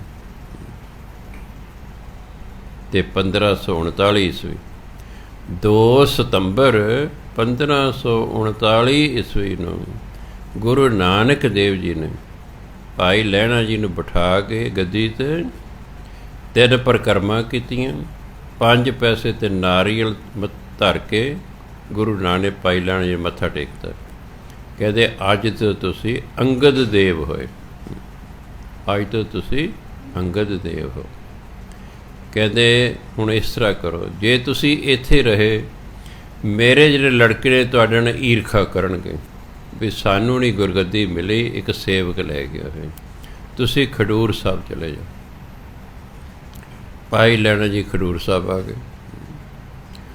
ਹੁਣ ਦੇਖੋ ਗੁਰੂ ਨਾਨਕ ਦੇਵ ਜੀ ਜਿਉਂਦੇ ਨੇ ਅਤੇ ਭਾਈ ਲਹਿਣਾ ਜੀ ਨੂੰ ਵੀ ਗੁਰੂ ਬਣਾਤਾ ਹੈ। ਕਿਸੇ ਵੀ ਕੌਮ ਦੇ ਇੱਕੋ ਸਮੇਂ 2 ਗੁਰੂ ਨਹੀਂ ਹੋ ਸਕਦੇ। ਭਾਈ ਲਹਿਣਾ ਜੀ ਇਸ ਗੱਲ ਦਾ ਪਤਾ ਸੀ ਵੀ ਜਿੰਨਾ ਚਿਰ ਗੁਰੂ ਨਾਨਕ ਦੇਵ ਜੀ ਜਿਉਂਦੇ ਨੇ ਮੈਂ ਕਿਵੇਂ ਮੱਥੇ ਟਿਕਵਾ ਸਕਦਾ। ਅਸੀਂ ਜਦੋਂ ਵੀ ਜਾਂਦੇ ਸੀ ਅਲੌਰਾ ਸਾਹਿਬ, ਜੇ ਤੇ ਬਾਬਾ ਕਸ਼ਮੀਰਾ ਸਿੰਘ ਜੀ ਅੱਡ ਕਮਰੇ 'ਚ ਬੈਠੇ ਹੁੰਦੇ ਸੀ, ਅਸੀਂ ਇਹਨਾਂ ਨੂੰ ਮੱਥਾ ਟੇਕ ਦਿੰਦੇ ਸੀ। ਠੀਕ ਹੈ। ਜੇ ਕਿਤੇ ਵੱਡੇ ਮਹਾਂਪੁਰਸ਼ ਸੰਤ ਸੁਖਦੇਵ ਸਿੰਘ ਜੀ ਦੇ ਕੋਲ ਇਹ ਬੈਠੇ ਹੁੰਦੇ ਸਨ, ਫਿਰ ਅਸੀਂ ਸੰਤ ਸੁਖਦੇਵ ਸਿੰਘ ਜੀ ਨੂੰ ਮੱਥਾ ਟੇਕਦੇ ਸੀ ਅਤੇ ਬਾਬਾ ਕਸ਼ਮੀਰਾ ਸਿੰਘ ਨੂੰ ਫਤਿਹ ਬੁਲਾ ਦਿਆ ਕਰਦੇ ਸੀ, ਕਿਉਂਕਿ ਇੱਕ ਵੱਡਾ ਹੈ, ਇੱਕ ਛੋਟਾ ਹੈ। ਜਿਵੇਂ ਮੰਨ ਲਓ ਤੁਸੀਂ ਬੈਠੇ ਹੋ ਅਤੇ ਕਥਾ ਕੀਰਤਨ ਕੋਈ ਹੋ ਰਿਹਾ ਹੈ, ਇੰਨੇ 'ਚ ਕੋਈ ਮਹਾਂਪੁਰਖ ਆ ਜਾਂਦੇ ਨੇ, ਭਾਵੇਂ ਰਾਜਾ ਮਹਾਰਾਜਾ ਕਿਉਂ ਨਾ ਆ ਜਾਏ, ਗੁਰੂ ਮਹਾਰਾਜ ਦੀ ਹਜ਼ੂਰੀ 'ਚ ਕਿਸੇ ਨੂੰ ਉੱਠਣ ਦੀ ਲੋੜ ਨਹੀਂ ਹੈਗੀ। ਇਹ ਪ੍ਰਬੰਧਕਾਂ ਦਾ ਕੰਮ ਹੈ, ਜਾ ਕੇ ਉਹਨਾਂ ਦਾ ਸਵਾਗਤ ਕਰਨ, ਲੈ ਕੇ ਉਹਨਾਂ ਸਰੋਪਾ ਪਾਉਣ। ਆਮ ਪਬਲਿਕ ਨਹੀਂ ਉੱਠਣਾ ਹੁੰਦਾ। ਗੁਰੂ ਮਹਾਰਾਜ ਦੀ ਹਜ਼ੂਰੀ 'ਚ ਬੈਠੇ ਹੋ, ਬਸ ਆਪਣਾ ਬੈਠੇ ਰਹਿਣਾ ਜੋ ਹੈ। ਇਹ ਪ੍ਰਬੰਧਕਾਂ ਦਾ ਕੰਮ ਹੈ, ਕਿਸੇ ਨੂੰ ਅਟੈਂਡ ਕਰਨਾ ਨਾ ਕਰਨਾ। ਆਮ ਨੂੰ ਉੱਠਣ ਦੀ ਲੋੜ ਨਹੀਂ ਹੁੰਦੀ। ਨਾ ਹੀ ਗੁਰੂ ਮਹਾਰਾਜ ਦੀ ਹਜ਼ੂਰੀ 'ਚ ਕਿਸੇ ਨੂੰ ਮੱਥਾ ਟੇਕੀਦਾ, ਕਿਉਂਕਿ ਗੁਰੂ ਮਹਾਰਾਜ ਵੱਡੇ ਨੇ। ਮੈਂ ਤਾਂ ਹੀ ਤੁਹਾਨੂੰ ਉਦਾਹਰਨ ਦਿੱਤੀ ਨਾ ਵੀ ਜਦੋਂ ਦੋਨੋਂ ਬੈਠੇ ਹੁੰਦੇ ਸਨ ਮਹਾਂਪੁਰਖ, ਅਸੀਂ ਵੱਡੇ ਮਹਾਂਪੁਰਖ ਸੰਤ ਸੁਖਦੇਵ ਸਿੰਘ ਜੀ ਨੂੰ ਮੱਥਾ ਟੇਕਦੇ ਸੀ ਅਤੇ ਬਾਬਾ ਕਸ਼ਮੀਰਾ ਸਿੰਘ ਨੂੰ ਫਤਿਹ ਬੁਲਾਇਆ ਕਰਦੇ। ਇਸ ਲਈ ਗੁਰੂ ਮਹਾਰਾਜ ਦੀ ਹਜ਼ੂਰੀ 'ਚ ਅਸੀਂ ਦੂਸਰੇ ਨੂੰ ਮੱਥਾ ਨਹੀਂ ਟੇਕਣਾ, ਸਿਰਫ ਫਤਿਹ ਬੁਲਾਉਣੀ, ਸਤਿਕਾਰ ਕਰਨਾ। ਖੈਰ, ਇਸ ਲਈ ਫਿਰ ਆਪ ਜੀ ਨੇ ਕੀ ਕੀਤਾ, ਕਿਉਂਕਿ ਆਪ ਜੀ ਦੀ ਉੱਥੇ ਰਿਸ਼ਤੇਦਾਰੀ ਸੀ, ਭੂਆ ਸੀ, ਕਿਉਂਕਿ ਬਾਬਾ ਫੇਰੂਮਲ ਦੀ ਭੈਣ, ਬਾਪ ਦੀ ਭੈਣ, ਫਿਰ ਭੂਆ ਹੀ ਲੱਗੀ ਨਾ। ਭੂਆ ਦੇ ਘਰ ਚਲੇ ਗਏ। ਕਹਿੰਦੇ ਵੀ ਜਿੰਨਾ ਚਿਰ ਗੁਰੂ ਨਾਨਕ ਦੇਵ ਜੀ ਮਹਾਰਾਜ ਜੋਤੀ ਜੋਤ ਨਹੀਂ ਨਾ ਸਮਾਉਂਦੇ, ਮੈਂ ਇਸ ਘਰ 'ਚ ਰਹਿਣਾ। ਤੂੰ ਕਿਸੇ ਨੂੰ ਨਹੀਂ ਦੱਸਣਾ। ਜੇ ਤੈਨੂੰ ਕੋਈ ਪੁੱਛੇ ਨਾ ਬਈ ਗੁਰੂ ਅੰਗਦ ਦੇਵ ਜੀ ਕਿੱਥੇ ਨੇ, ਕਿ ਤੁਸੀਂ ਕਹਿੰਦਾ ਮੈਨੂੰ ਨਹੀਂ ਪਤਾ, ਦੱਸਣਾ ਨਹੀਂ। ਮੈਨੂੰ ਅੰਤਰਾਤਮੇ ਆਪੇ ਪਤਾ ਲੱਗ ਜਾਏਗਾ ਕਿ ਹਾਂ ਗੁਰੂ ਨਾਨਕ ਦੇਵ ਜੀ ਸਰੀਰ ਤਿਆਗ ਗਏ ਨੇ, ਮੈਂ ਉਸ ਦਿਨ ਪ੍ਰਗਟ ਹੋਵਾਂਗਾ, ਕਿਉਂਕਿ ਗੁਰੂ ਮਹਾਰਾਜ ਜੀ ਆਉਂਦੇ ਨੇ, ਮੈਂ ਨਹੀਂ ਮੱਥੇ ਟਿਕਾਣੇ। ਜਿਹੜੇ ਕਮਰੇ ਸਨ ਬਾਹਰੋਂ ਦਰਵਾਜ਼ੇ ਨੂੰ ਲਿਪਤਾ ਵੀ ਪਤਾ ਨਾ ਲੱਗੇ। ਚਲੋ ਗੁਰੂ ਨਾਨਕ ਦੇ ਸਰੀਰ ਤਿਆਗ ਕੇ ਸੌਂ ਗਏ। ਹੁਣ ਸੰਗਤ ਕਹਿੰਦੀ ਵੀ ਪਤਾ ਨਹੀਂ ਗੁਰੂ ਅੰਗਦ ਦੇਵ ਮਹਾਰਾਜ ਕਿੱਥੇ ਗਏ ਨੇ। ਉਹ ਬਾਬਾ ਬੁੱਢਾ ਜੀ ਕੋਲ ਚਲੇ ਗਏ ਵੀ ਤੁਹਾਨੂੰ ਤਾਂ ਗੁਰੂ ਨਾਨਕ ਦੇਵ ਦਾ ਵਾਰ ਹੈ, ਵੀ ਮੈਂ ਤੇਰੀ ਅੱਖਾਂ ਤੋਂ ਕਦੇ ਓਹਲੇ ਨਹੀਂ ਹੋਵਾਂਗਾ, ਇਸ ਲਈ ਤੁਹਾਡੀ ਤਾਂ ਦਿਵ ਦ੍ਰਿਸ਼ਟੀ ਖੁੱਲ੍ਹੀ ਹੈ, ਤੁਸੀਂ ਦੇਖੋ। ਉਹਨਾਂ ਸੰਗਤ ਨੂੰ ਨਾਲ ਲਿਆ ਕੇ ਚਲੋ ਖਡੂਰ ਸਾਹਿਬ ਚੱਲਦੇ। ਜਿਹੜੇ ਕਮਰੇ 'ਚ ਗੁਰੂ ਅੰਗਦ ਦੇਵ ਬੰਦ ਸਨ, ਬਾਬਾ ਬੁੱਢਾ ਨੇ ਦੇਖਿਆ ਵੀ ਇਸ ਕਮਰੇ 'ਚ ਨੇ, ਪਰ ਇੱਥੇ ਦਰਵਾਜ਼ਾ ਲਿਪਿਆ ਹੋਇਆ ਹੈ। ਬਾਬਾ ਬੁੱਢਾ ਜੀ ਨੇ ਆਵਾਜ਼ ਮਾਰੀ ਵੀ ਮਹਾਰਾਜ ਜੀ, ਸੰਗਤ ਬੜੀ ਵਿਆਕਲ ਹੈ, ਤੁਸੀਂ ਪ੍ਰਗਟ ਹੋਵੋ। ਵੀ ਗੁਰੂ ਨਾਨਕ ਦੇ ਜੋਤੀ ਜੋਤ ਸਮਾ ਗਏ ਨੇ, ਤੁਸੀਂ ਪ੍ਰਗਟ ਹੋਵੋ, ਸੰਗਤ ਨੂੰ ਦਰਸ਼ਨ ਦਿਓ। ਫਿਰ ਜਦੋਂ ਉਹਨਾਂ ਨੇ ਦਰਵਾਜ਼ਾ ਖੋਲ੍ਹਿਆ, ਫਿਰ ਸੰਗਤ ਨੇ ਗੁਰੂ ਅੰਗਦ ਦੇਵ ਮਹਾਰਾਜ ਨੂੰ ਜਿਹੜਾ ਮੱਥੇ ਟੇਕੇ, ਅਤੇ ਉਸ ਦਿਨ ਤੋਂ ਗੁਰੂ ਮਹਾਰਾਜ ਫਿਰ ਪ੍ਰਗਟ ਹੋ ਗਏ। ਗੁਰੂ ਬਣ ਕੇ ਲੰਗਰ ਦੀ ਪ੍ਰਥਾ ਜਿਹੜੀ ਸੀ ਉਹ ਤਾਂ ਗੁਰੂ ਨਾਨਕ ਦੇਵ ਨੇ ਚਾਲੂ ਕਰਦੇ ਸੀ, ਪਰ ਆਪ ਜੀ ਨੇ ਦ੍ਰਿੜਤਾ ਨਾਲ ਲਾਗੂ ਕੀਤੇ ਕਿ ਭਾਈ ਸਾਨੂੰ ਮਿਲਣ ਤੋਂ ਪਹਿਲਾਂ ਲੰਗਰ ਛਕੋ, ਪੰਗਤ ਦੇ ਵਿੱਚ ਬੈਠ ਕੇ ਛਕਣਾ। ਉਹ ਪੰਗਤ ਦੇ ਵਿੱਚ ਕਿਉਂ ਗੁਰੂ ਨਾਨਕ ਨੇ ਬਿਠਾਉਣਾ ਸ਼ੁਰੂ ਕੀਤਾ? ਉਦੋਂ ਇਹ ਭਿੱਟ ਦਾ, ਛੂਤ ਛਾਤ ਦਾ ਬੜਾ ਜ਼ੋਰ ਸੀ। ਉੱਚੀਆਂ ਜਾਤਾਂ ਵਾਲੇ ਨੀਵੀਆਂ ਜਾਤਾਂ ਨਾਲ ਬੈਠ ਕੇ ਰੋਟੀ ਪਾਣੀ ਨਹੀਂ ਸਨ ਖਾਂਦੇ, ਅਤੇ ਗੁਰੂ ਮਹਾਰਾਜ ਕਹਿੰਦੇ ਵੀ ਇਹੀ ਭੇਦਭਾਵ ਤੇ ਮਿਟਾਉਣਾ ਹੈ ਸਿੱਖਾਂ 'ਚ। ਕਿਸੇ ਨੂੰ ਨਾ ਸ਼ਰਤ ਲਾ ਦੇ ਕਿ ਸਾਨੂੰ ਮਿਲਣ ਤੋਂ ਪਹਿਲਾਂ ਲੰਗਰ ਛਕੋ, ਉਹ ਵੀ ਪੰਗਤ 'ਚ ਬੈਠ ਕੇ ਛਕਣਾ। ਇਸ ਲਈ ਹੌਲੀ ਹੌਲੀ ਫਿਰ ਜਿਹੜਾ ਹੈ ਇਹ ਭੇਦਭਾਵ ਘਟਣਾ ਸ਼ੁਰੂ ਹੋ ਗਿਆ ਹੈ। ਇਹੀ ਕਾਰਨ ਹੈ ਜਿੰਨੀ ਜਾਤ ਪਾਤ ਦਾ ਜ਼ੋਰ ਬਾਕੀ ਸਟੇਟਾਂ 'ਚ ਹੈ, ਪੰਜਾਬ 'ਚ ਨਹੀਂ ਹੈਗਾ। ਕਿਉਂਕਿ ਸਾਡੇ ਗੁਰੂਆਂ ਨੇ ਇੰਨੀ ਲੰਮੀ ਸਾਨੂੰ ਸਿੱਖਿਆ ਦਿੱਤੀ। ਸਾਡੀ ਬਾਣੀ ਦੇ 'ਚ ਵਾਰੀ ਵਾਰੀ ਕਿਹਾ ਕਿ ਮਾਨਸ ਕੀ ਜਾਤ ਸਭ ਏਕੈ ਪਹਿਚਾਨ, ਦਸਮ ਪਾਤਸ਼ਾਹ ਕਹਿੰਦੇ। ਇਸ ਕਰਕੇ ਇੱਥੇ ਪ੍ਰਭਾਵ ਬਹੁਤ ਘਟ ਗਿਆ ਹੈ। ਹੋ ਸਕਦਾ ਮਿਟ ਜਾਂਦਾ ਹੈ, ਪਰ ਸਰਕਾਰਾਂ ਨੇ ਪੱਕੇ ਤੌਰ 'ਤੇ ਜਾਤ ਪਾਤ ਕਰਤੀ ਹੈ। ਹੁਣ ਕਰੇ ਤਾਂ ਕਰੇ ਕੀ, ਇਹ ਨਾਲੋਂ ਨਹੀਂ ਹੁਣ ਲੱਗਦਾ, ਆਧਾਰ ਕਾਰਡ 'ਤੇ ਛਪ ਗਿਆ ਹੈ ਬਸ। ਸਰਕਾਰ ਦੀ ਨਜ਼ਰ ਜਿਹੜਾ ਹਰੀਜਨ ਹੈ ਉਹਨੇ ਸਾਰੀ ਉਮਰ ਹੁਣ ਹਰੀਜਨ ਨਹੀਂ ਰਹਿਣਾ ਹੈ। ਵਰਤ ਵਿਹਾਰ 'ਚ ਤਾਂ ਫਰਕ ਪੈ ਗਿਆ ਹੈ, ਪਰ ਜਾਤਾਂ ਉਸੇ ਤਰ੍ਹਾਂ ਹੀ ਨੇ ਅਜੇ ਵੀ, ਜਾਤ ਪਾਤ ਉਸੇ ਤਰ੍ਹਾਂ ਹੀ ਹੈ। ਇਹ ਸਰਕਾਰ ਨੇ ਸਗੋਂ ਸਹੂਲਤਾਂ ਦੇ ਕੇ ਨਾ ਪੱਕਿਆਂ ਕਰਤੇ। ਖੈਰ ਗੁਰੂ ਮਹਾਰਾਜ ਦੱਸੇ ਵੀ ਇਹ ਖਤਮ ਕੀਤਾ ਜਾਏ ਤਾਂ ਆਪਸੀ ਪਿਆਰ ਹੋਵੇਗਾ, ਤਾਂ ਸਮਾਜ ਦੇ ਵਿੱਚ ਏਕਤਾ ਹੋਵੇਗੀ, ਮਿਲਵਰਤਨ ਹੋਵੇਗਾ। ਇਸ ਲਈ ਗੁਰੂ ਅੰਗਦ ਦੇਵ ਜੀ ਨੇ ਸਖਤੀ ਦੇ ਨਾਲ ਜਿਹੜਾ ਹੈ ਇਹ ਲਾਗੂ ਕਰਤਾ ਕਿ ਪਹਿਲਾਂ ਜਿਹੜਾ ਪੰਗਤ ਦੇ ਵਿੱਚ ਬੈਠ ਕੇ ਲੰਗਰ ਛਕੋ, ਫਿਰ ਸਾਨੂੰ ਆ ਕੇ ਮਿਲਣਾ। ਅਤੇ ਇਹ ਵੀ ਬਾਣੀ 'ਚ ਲਿਖਿਆ ਭੱਟਾਂ ਨੇ ਕਿ ਜਿਹੜੀ ਬੀਬੀ ਖੀਵੀ ਸੀ, ਗੁਰੂ ਅੰਗਦ ਦੇਵ ਮਹਾਰਾਜ ਦੀ ਜਿਹੜੇ ਸਪਤਨੀ ਸਨ, ਜਿਹਨੂੰ ਧਾਰਮਿਕ ਤੌਰ 'ਤੇ ਮਹਿਲ ਕਹਿੰਦੇ ਨੇ, ਗੁਰੂਆਂ ਦੀ ਘਰ ਵਾਲੀ ਨੂੰ ਸਿੱਖ ਧਰਮ 'ਚ ਮਹਿਲ ਕਿਹਾ ਜਾਂਦਾ ਹੈ। ਦੂਸਰੇ ਪਾਤਸ਼ਾਹ ਦੇ ਮਹਿਲ ਸਨ ਬੀਬੀ ਖੀਵੀ ਜੀ। ਉਹ ਜਦੋਂ ਖੀਰ ਬਣਾਉਂਦੇ ਸਨ ਉਹਦੇ ਵਿੱਚ ਦੇਸੀ ਘਿਓ ਪਾ ਕੇ ਅਤੇ ਫਿਰ ਸੰਗਤ ਨੂੰ ਵਰਤਾਉਂਦੇ ਸਨ। 1963 ਦੇ ਵਿੱਚ ਜਦੋਂ ਮੈਂ ਹਰਿਆਣੇ 'ਚ ਜਾ ਕੇ ਟੀਚਰ ਲੱਗਾ, ਬੜੀ ਹੀ ਛੇਤੀ ਉੱਥੇ ਸ਼ਰਾਧ ਸ਼ੁਰੂ ਹੋ ਗਏ। ਜਿਹੜਾ ਪਹਿਲਾ ਸ਼ਰਾਧ ਸੀ ਉਹ ਜਿਨ੍ਹਾਂ ਦੇ ਘਰ ਮੈਂ ਕਿਰਾਏ 'ਤੇ ਰਹਿੰਦਾ ਸੀ ਉਹਨਾਂ ਦੇ ਸੀ। ਉਹਨਾਂ ਨੇ ਜਦ ਸਾਰਿਆਂ ਨੂੰ ਖੀਰ ਵਰਤਾਈ, ਉਹਨਾਂ ਦੇਸੀ ਘਿਓ ਪਾ ਕੇ ਦਿੱਤਾ। ਮੈਂ ਬਾਅਦ 'ਚ ਉਹਨਾਂ ਪੁੱਛਿਆ ਵੀ ਤੁਸੀਂ ਦੇਸੀ ਘਿਓ ਕਿਉਂ ਪਾਇਆ ਖੀਰ ਦੇ ਵਿੱਚ? ਕਹਿ ਜੀ ਦੁੱਧ ਹੁੰਦਾ ਬੈ, ਜਦੋਂ ਆਪਾਂ ਘਿਓ ਵਿੱਚ ਪਾ ਦਿੰਦੇ ਉਹ ਬੈਬਾਦੀ ਖਤਮ ਹੋ ਜਾਂਦੀ ਹੈ। ਨਾਲੇ ਸਵਾਦ ਹੋ ਗਈ, ਨਾਲੇ ਬੈਬਾਦੀ ਖਤਮ ਹੋ ਗਈ। ਸੋ ਉਦੋਂ ਮੈਨੂੰ ਪਤਾ ਲੱਗਾ ਵੀ ਹਾਂ ਵੀ ਬੀਬੀ ਖੀਵੀ ਜੀ ਜੋ ਫਿਰ ਬਾਅਦ 'ਚ ਬਾਣੀ ਪੜ੍ਹੀ, ਫਿਰ ਗੱਲ ਉਹ ਵੀ ਘਿਓ ਪਾ ਕੇ ਦਿੰਦੇ ਸੰਗਤ ਨੂੰ। ਖੈਰ ਗੁਰੂ ਨਾਨਕ ਦੇਵ ਜੀ ਤੁਸੀਂ ਬਾਣੀ ਪੜ੍ਹੋ 35 ਅੱਖਰੀ, ਉਹ 'ਚ ਊੜਾ ਆੜਾ ਈੜੀ ਇਸ ਤਰ੍ਹਾਂ ਸੀਰੀਅਲ ਵਾਈਜ਼ ਨਹੀਂ ਹੈਗੇ, ਅੱਗੇ ਪਿੱਛੇ ਅੱਖਰ ਨੇ, ਉਹ 'ਚ ਅੱਗੇ ਪਿੱਛੇ ਅੱਖਰ ਨੇ। ਗੁਰੂ ਅੰਗਦ ਦੇਵ ਮਹਾਰਾਜ ਨੇ ਜਿਵੇਂ ਅੰਗਰੇਜ਼ੀ 'ਚ 5 ਵਾਵਲ ਹੁੰਦੇ ਨੇ, ਬਾਕੀ ਕੰਸੋਨੈਂਟ ਨੇ, ਪੰਜਾਬੀ 3 ਵਾਵਲਸ ਨੇ। ਇੱਕ ਹੁੰਦਾ ਸਵਰ, ਇੱਕ ਹੁੰਦਾ ਵਿਅੰਜਨ। ਸਵਰ ਨੂੰ ਇੰਗਲਿਸ਼ ਵਾਵਲਸ ਕਹਿੰਦੇ ਨੇ, ਵਿਅੰਜਨ ਨੂੰ ਜਿਹੜਾ ਕੰਸੋਨੈਂਟ ਕਹਿੰਦੇ ਨੇ। ਪੰਜਾਬੀ 'ਚ 3 ਵਾਵਲਸ ਨੇ, 3 ਸਵਰ ਨੇ, ਊੜਾ ਆੜਾ ਈੜੀ। ਗੁਰੂ ਮਹਾਰਾਜ ਨੇ ਪਹਿਲਾਂ ਇਹ ਅੱਗੇ ਲਿਆਂਦਾ, ਫਿਰ ਸੱਸਾ ਹਾ ਕੱਕਾ ਕੱਕਾ, ਇਹ ਸੀਰੀਅਲ ਵਾਈਜ਼ ਕਰਤੇ ਅੜਾੜੇ ਤੱਕ। ਇਹ ਗੁਰੂ ਅੰਗਦ ਦੇਵ ਮਹਾਰਾਜ ਨੇ ਜਿਹੜੇ ਗੁਰਮੁਖੀ ਅੱਖਰ ਸਨ ਇਹਨੂੰ ਸੀਰੀਅਲ ਵਾਈਜ਼ ਕੀਤੇ। ਪੰਜਾਬੀ ਤਾਂ ਪਹਿਲਾਂ ਵੀ ਸੀ, ਇਹ ਉਹਨਾਂ ਨੇ ਤਾਂ ਸੀਰੀਅਲ ਵਾਈਜ਼ ਇਸ ਨੂੰ ਕੀਤਾ। ਫਿਰ ਉਹਨਾਂ ਨੇ ਕਿਹਾ ਵੀ ਹੁਣ ਬਾਣੀ ਗੁਰੂ ਨਾਨਕ ਦੇਵ ਨੇ ਪੰਜਾਬੀ 'ਚ ਲਿਖੀ ਹੈ, ਵੀ ਸਿੱਖਾਂ ਨੂੰ ਬਾਣੀ ਵੀ ਪੜ੍ਹਨੀ ਆਉਣੀ ਚਾਹੀਦੀ, ਨਾ ਪੰਜਾਬੀ ਹੋਣੀ ਚਾਹੀਦੀ, ਗੁਰਮੁਖੀ ਹੋਣੀ ਚਾਹੀਦੀ। ਤੁਸੀਂ ਕਹੋ ਜੀ ਪੰਜਾਬੀ ਅਤੇ ਗੁਰਮੁਖੀ 'ਚ ਕੀ ਫਰਕ ਹੈ? ਇੱਕ ਹੁੰਦੀ ਹੈ ਬੋਲੀ, ਉਸ ਬੋਲੀ ਨੂੰ ਜਿਨ੍ਹਾਂ ਅੱਖਰਾਂ 'ਚ ਲਿਖਿਆ ਜਾਂਦਾ ਹੈ ਉਹਨੂੰ ਕਹਿੰਦੇ ਲਿਪੀ। ਜਿਵੇਂ ਹਿੰਦੀ ਬੋਲੀ ਹੈ, ਹਿੰਦੀ ਨੂੰ ਦੇਵਨਾਗਰੀ ਲਿਪੀ 'ਚ ਲਿਖਿਆ ਜਾਂਦਾ ਹੈ। ਇਸ ਤਰ੍ਹਾਂ ਪੰਜਾਬੀ ਜਿਹੜੀ ਹੈ ਇਹਨੂੰ ਗੁਰਮੁਖੀ ਅੱਖਰਾਂ 'ਚ ਲਿਖਿਆ ਜਾਂਦਾ ਹੈ। ਪੰਜਾਬੀ ਤਾਂ ਇੱਕ ਜ਼ਬਾਨ ਹੈ। ਹੁਣ ਆਪਾਂ ਕੋਈ ਗੱਲ ਲਿਖਣੀ ਹੈ, ਉਹ ਜਿਹੜੇ ਅੱਖਰ ਆਪਾਂ ਵਰਤਦੇ ਉਹਨੂੰ ਕਹਿੰਦੇ ਨੇ ਗੁਰਮੁਖੀ। ਇਹ ਗੁਰਮੁਖੀ ਦੇ ਅੱਖਰ ਨੇ, ਜਿਹੜੇ ਪੰਜਾਬੀ ਦੇ ਅੱਖਰ 35 ਅੱਖਰ ਨੇ, ਇਹਨੂੰ ਗੁਰਮੁਖੀ ਦੇ ਅੱਖਰ ਕਹਿੰਦੇ ਨੇ। ਆਪ ਜੀ ਨੇ ਫਿਰ ਬਾਬਾ ਬੁੱਢਾ ਜੀ ਅਤੇ ਕੁਝ ਸਿੱਖਾਂ ਦੀ ਡਿਊਟੀ ਲਾਈ ਕਿ ਤੁਸੀਂ ਜਿਹੜਾ ਹੈ ਇਹਨਾਂ ਨੂੰ ਗੁਰਮੁਖੀ ਪੜ੍ਹਾਇਆ ਕਰੋ।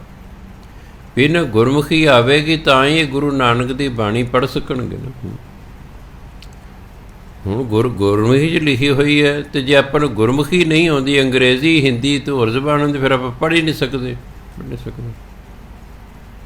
ਜਿਹੜੇ ਸਰਕਾਰੀ ਸਕੂਲ ਦੇ ਬੱਚੇ ਨੇ ਇਹ ਛੇਤੀ ਪੰਜਾਬੀ ਆ ਜਾਂਦੀ, ਇਹਨਾਂ ਨੂੰ ਅੰਗਰੇਜ਼ੀ ਵਾਲਾ ਦੇਰ ਨਾਲ ਆਉਂਦੀ, ਕਿਉਂਕਿ ਉਹ ਪਹਿਲਾਂ ਅੰਗਰੇਜ਼ੀ 'ਤੇ ਜ਼ੋਰ ਦਿੰਦੇ ਰਹਿੰਦੇ ਨੇ, ਫਿਰ ਵੱਡੀਆਂ ਜਮਾਤਾਂ ਜਾ ਕੇ ਪੰਜਾਬੀ ਪੜ੍ਹਾਉਣੀ ਸ਼ੁਰੂ ਕਰ ਦਿੰਦੇ। ਇਸ ਲਈ ਆਪ ਜੀ ਨੇ ਡਿਊਟੀ ਲਾ ਦਿੱਤੀ ਕਿ ਇਹਨਾਂ ਨੂੰ ਗੁਰਮੁਖੀ ਸਿਖਾਓ। ਗੁਰੂ ਅੰਗਦ ਦੇਵ ਜੀ ਮਹਾਰਾਜ ਨੇ ਜਿਹਨੂੰ ਪਹਿਲਾਂ ਪੰਜਾਬੀ ਕਹਿੰਦੇ ਕਾਇਦਾ, ਬਾਲ ਪ੍ਰਬੋਧ ਲਿਖਿਆ, ਬੱਚਿਆਂ ਲਈ ਕਾਇਦਾ ਲਿਖਿਆ। ਕਿ ਲਓ ਜੀ ਇਹਨਾਂ ਨੂੰ ਇਸ ਤੋਂ ਪੜ੍ਹਾਇਆ ਕਰੋ ਬੱਚਿਆਂ ਨੂੰ। ਇਸ ਤਰ੍ਹਾਂ ਫਿਰ ਜਿਹੜਾ ਉਹਨਾਂ ਨੇ ਇਹ ਗੁਰਮੁਖੀ ਪ੍ਰਚਲਿਤ ਕੀਤੀ, ਪੜ੍ਹਾਉਣੀ ਸ਼ੁਰੂ ਕੀਤੀ। ਫਿਰ ਉਹ ਚਾਹੁੰਦੇ ਸਨ ਵੀ ਜਿਹੜੇ ਸਾਡੇ ਸਿੱਖ ਨੇ ਇਹ ਤੰਦਰੁਸਤ ਰਹਿਣ, ਇਸ ਲਈ ਉਹਨਾਂ ਨੇ ਮੱਲ ਅਖਾੜਾ ਬਣਾਇਆ। ਸ਼ਾਮ ਨੂੰ ਰੋਜ਼ ਕੁਸ਼ਤੀਆਂ ਕਰਾਉਂਦੇ ਨੇ, ਬੱਚਿਆਂ ਦੀ ਅੱਡ, ਜਵਾਨਾਂ ਦੀ ਅੱਡ ਕੁਸ਼ਤੀ ਕਰਾਉਂਦੇ ਨੇ, ਆਪ ਵੇਖਦੇ ਨੇ ਤਾਂ ਜੋ ਉਹਨਾਂ ਨੂੰ ਹੌਸਲਾ ਹੋਵੇ ਵੀ ਹਾਂ ਜੀ ਗੁਰੂ ਮਹਾਰਾਜ ਸਾਨੂੰ ਵੇਖ ਰਹੇ। ਮੱਲ ਅਖਾੜਾ ਚਾਲੂ ਕੀਤਾ ਉਹਨਾਂ ਨੇ, ਖੇਡਾਂ ਕਰਵਾਉਂਦੇ ਸਨ, ਕੁਸ਼ਤੀਆਂ ਕਰਵਾਉਂਦੇ ਸਨ, ਆਪ ਵੇਖਦੇ ਸਨ। ਗੁਰਮੁਖੀ ਪੜ੍ਹਾਉਣ ਦਾ ਉਹਨਾਂ ਪ੍ਰਬੰਧ ਕੀਤਾ, ਬਾਲ ਉਪਦੇਸ਼ ਉਹਨਾਂ ਨੇ ਲਿਖੇ ਹਨ।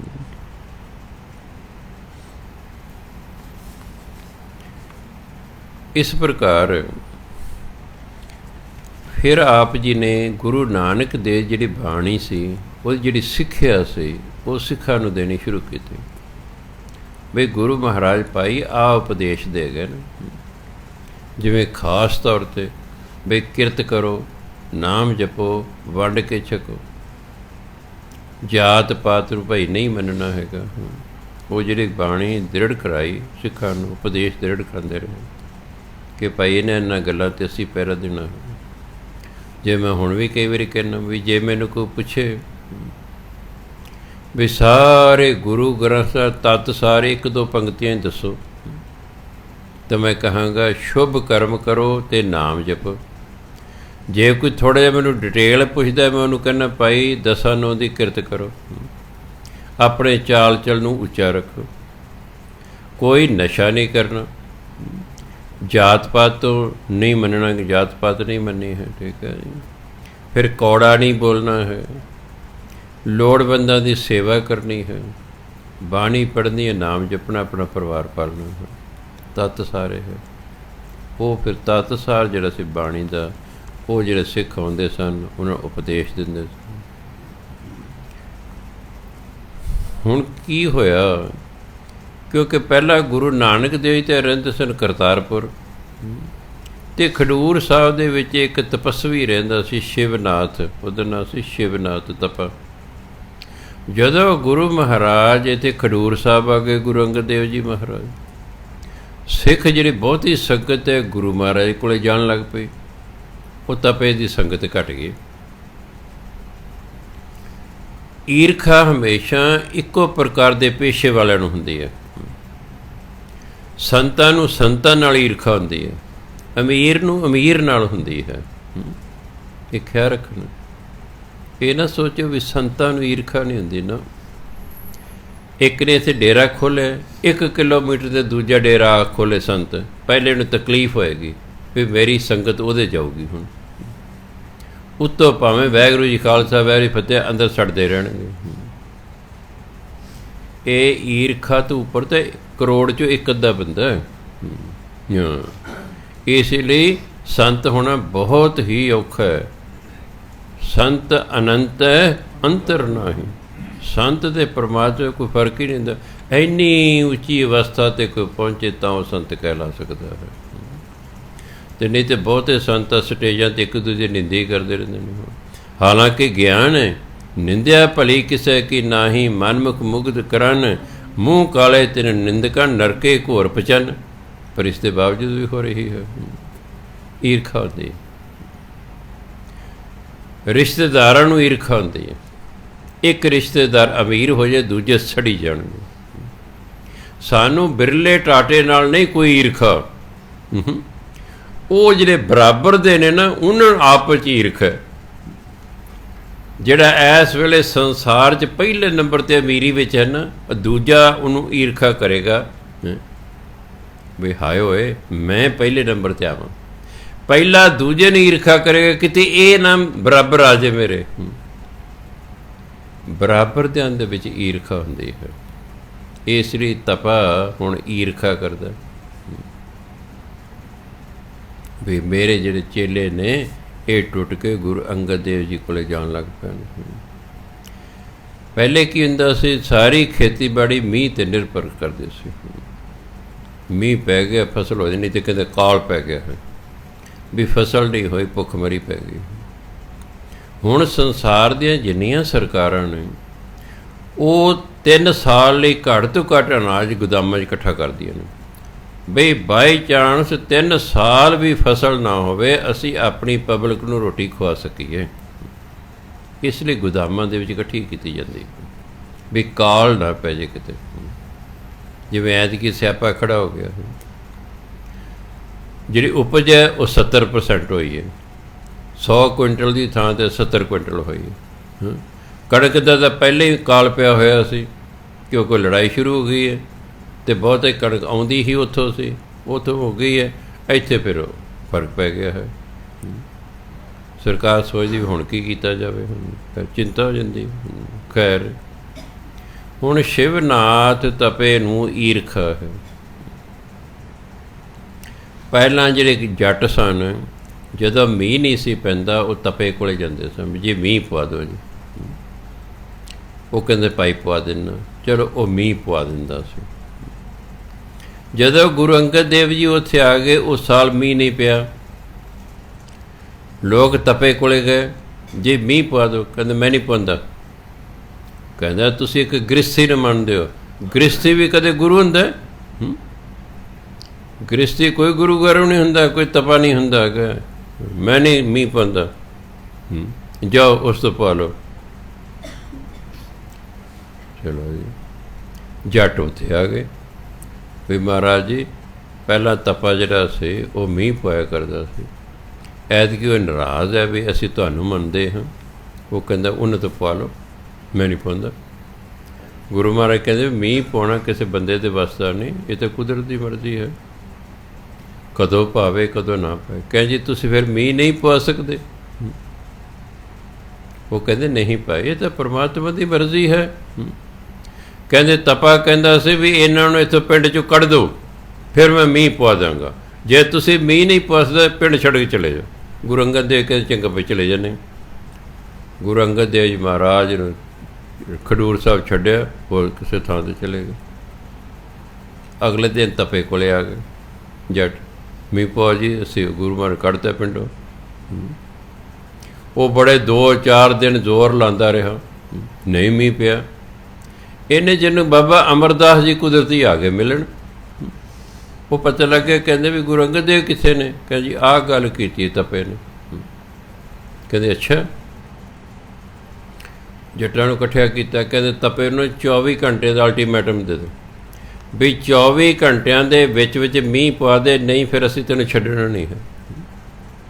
ਉਹ ਜਦੋਂ ਨਾ 24 ਘੰਟਿਆਂ 'ਚ ਪਿਆ, ਬਾਬਾ ਅਮਰਦਾਸ ਜੀ ਕਹਿੰਦੇ ਮੈਂ ਮੀਂਹ ਪਵਾ ਦਾਂ? ਕਹਿੰਦੇ ਪਵਾ ਦਿਓ। ਕਹਿੰਦੇ ਐਂ ਕਰੋ ਫਿਰ 2 ਬਲਦ ਲੈ ਕੇ ਪੰਜਾਲੀ ਪਾ ਕੇ, ਇੱਕ ਰੱਸਾ ਵੀ ਲੈ ਕੇ ਆਉਣਾ। ਉਹ ਬਲਦ ਲੈ, ਪੰਜਾਲੀ ਪਾਈ ਹੋਈ ਗਲ 'ਚ, ਕਹਿੰਦੇ ਰੱਸਾ ਬੰਨ੍ਹ ਲਓ ਪੰਜਾਲੀ ਨਾਲ।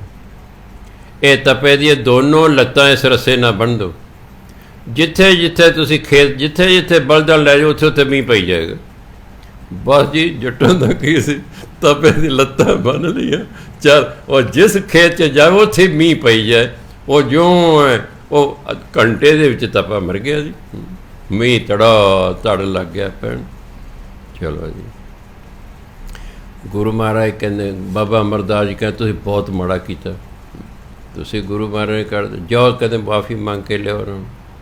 ਗੁਰੂ ਮਹਾਰਾਜ ਜੀ ਜੱਟ ਚਲੇ ਗਏ ਜੀ, ਕਹਿੰਦੇ ਸਾਡੇ ਤੋਂ ਗਲਤੀ ਹੋ ਗਈ ਹੈ ਜੀ। ਕਹਿੰਦੇ ਹੁਣ ਕਿਉਂ ਆਏ ਹੋ? ਕਹਿੰਦੇ ਇੱਕ ਤੁਹਾਡਾ ਸੇਵਕ ਹੈ ਜੀ ਬਾਬਾ ਅਮਰਦਾਸ, ਉਹਨਾਂ ਨੇ ਮੀਂਹ ਪਵਾਤਾ ਹੈ, ਅਤੇ ਇਸ ਲਈ ਤੁਸੀਂ ਵਾਪਸ ਚੱਲੋ। ਗੁਰੂ ਮਹਾਰਾਜ ਆਏ, ਕਹਿੰਦੇ ਵੀ ਅਮਰਦਾਸ ਜੀ ਆਹ ਤੁਸੀਂ ਕੀ ਕੀਤਾ? ਕਹਿੰਦੇ ਜੀ ਇਹ ਉਂਝ ਨਹੀਂ ਸਰ ਠੀਕ ਹੋਣੇ, ਇਹਨਾਂ ਨੂੰ ਠੀਕ ਕਰਨਾ ਸੀ, ਇਹ ਐਂ ਹੀ ਠੀਕ ਹੋਣਗੇ। ਹਾਂਜੀ, ਅਤੇ ਮੈਨੂੰ ਵੀ ਤੁਸੀਂ ਮਾਫ ਕਰ ਦਿਓ, ਤੁਸੀਂ ਆਪਣਾ ਚਲੋ। ਖੈਰ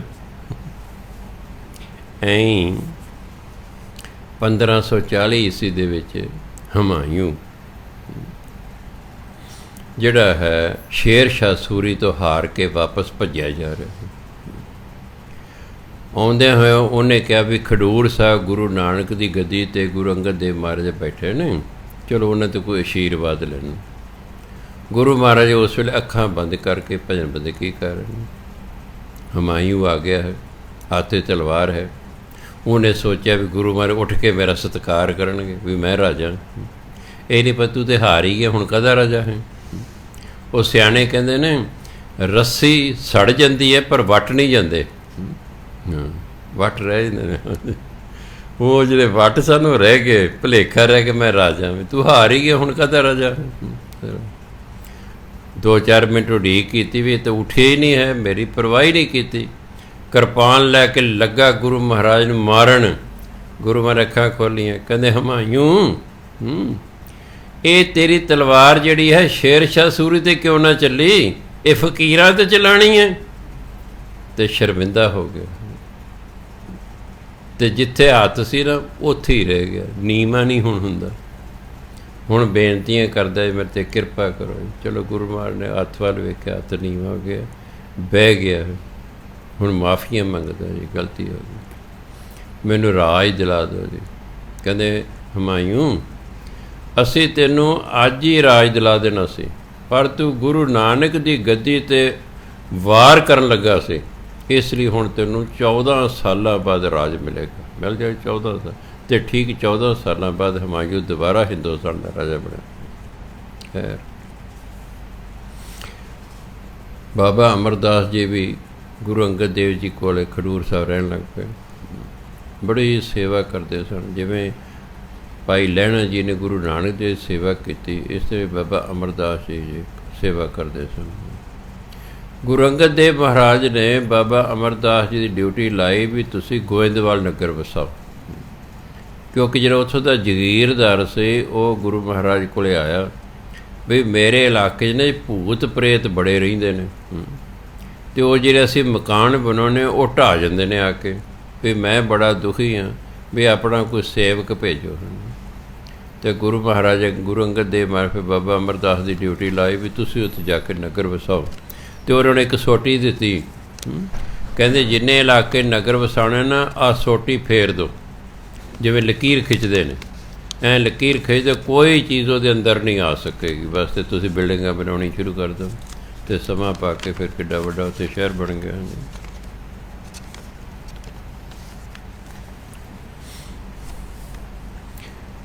ਐਂ ਹੀ ਉੱਥੇ ਇੱਕ ਤਾਂ ਸ਼ਿਵਨਾਥ ਤਪਾ ਰਹਿੰਦਾ ਸੀ, ਚਲੋ ਉਹ ਤਾਂ ਮਰ ਗਿਆ। ਉੱਥੇ ਜੋਗੀ ਵੀ ਰਹਿੰਦੇ ਸੀ। ਹੁਣ ਜੋਗੀਆਂ ਨੂੰ ਵੀ ਈਰਖਾ ਸੀ ਗੁਰੂ ਮਹਾਰਾਜ ਨਾਲ, ਵੀ ਇਹ ਆ ਗਏ ਨੇ, ਸਾਡੀ ਪੁੱਛ ਪੜਤਾਲ ਨਹੀਂ ਕੋਈ ਰਹੀ। ਉਹ ਤਾਂ ਇੱਕ ਮਲੂਕਾ ਨਾਮ ਦਾ ਜੱਟ ਸੀ ਜੀ, ਖਡੂਰ ਸਾਹਿਬ ਰਹਿੰਦਾ, ਉਹ ਸ਼ਰਾਬੀ ਕਬਾਬੀ ਸੀ। ਜੋਗੀਆਂ ਨੂੰ ਉਹਨੂੰ ਸ਼ਰਾਬ ਦੀ ਬੋਤਲ ਦੇਣੇ, ਵੀ ਆਹ ਲੈ, ਛੱਤ 'ਤੇ ਪੀ ਕੇ ਛੱਤ 'ਤੇ ਚੜ੍ਹ ਜਾ ਕਰ, ਗੁਰੂ ਮਹਾਰਾਜ ਨੂੰ ਗਾਲਾਂ ਕੱਢਿਆ ਕਰ, ਵਾ ਤਾਂ ਬੋਲਿਆ ਕਰ। ਉਹਨੇ ਛੱਤ 'ਤੇ ਮਲੂਕੇ ਨੇ ਚੜ੍ਹ ਜਾਣਾ, ਸ਼ਾਮ ਨੂੰ ਗਾਲਾਂ ਕੱਢਣੀਆਂ ਸ਼ੁਰੂ ਕਰ ਦਿੱਤੀਆਂ। ਸਿੱਖਾਂ ਨੇ ਆ ਕੇ ਦੱਸਿਆ ਵੀ ਐਂ ਜੀ ਜੋਗੀ ਇਸ ਤਰ੍ਹਾਂ ਕਰਦੇ ਨੇ ਅਤੇ ਤੁਹਾਨੂੰ ਗਾਲਾਂ ਕਢਾਉਂਦੇ ਨੇ। ਕਹਿੰਦੇ ਕੋਈ ਨਹੀਂ ਭਾਈ, ਆਪੇ ਪਰਮਾਤਮਾ ਭਲੀ ਕਰੇ। ਠੀਕ ਹੈ। ਐਂ ਹੀ ਜਿਹੜਾ ਹੈ 2-4 ਦਿਨ ਇਸ ਤਰ੍ਹਾਂ ਜਦੋਂ ਬੀਤੇ, ਇੱਕ ਦਿਨ ਉਹ ਛੱਤ 'ਤੇ ਚੜ੍ਹਿਆ ਹੋਇਆ ਸੀ, ਅਵਾ ਤਬਾ ਬੋਲ ਰਿਹਾ ਸੀ ਸ਼ਰਾਬ ਪੀ ਕੇ।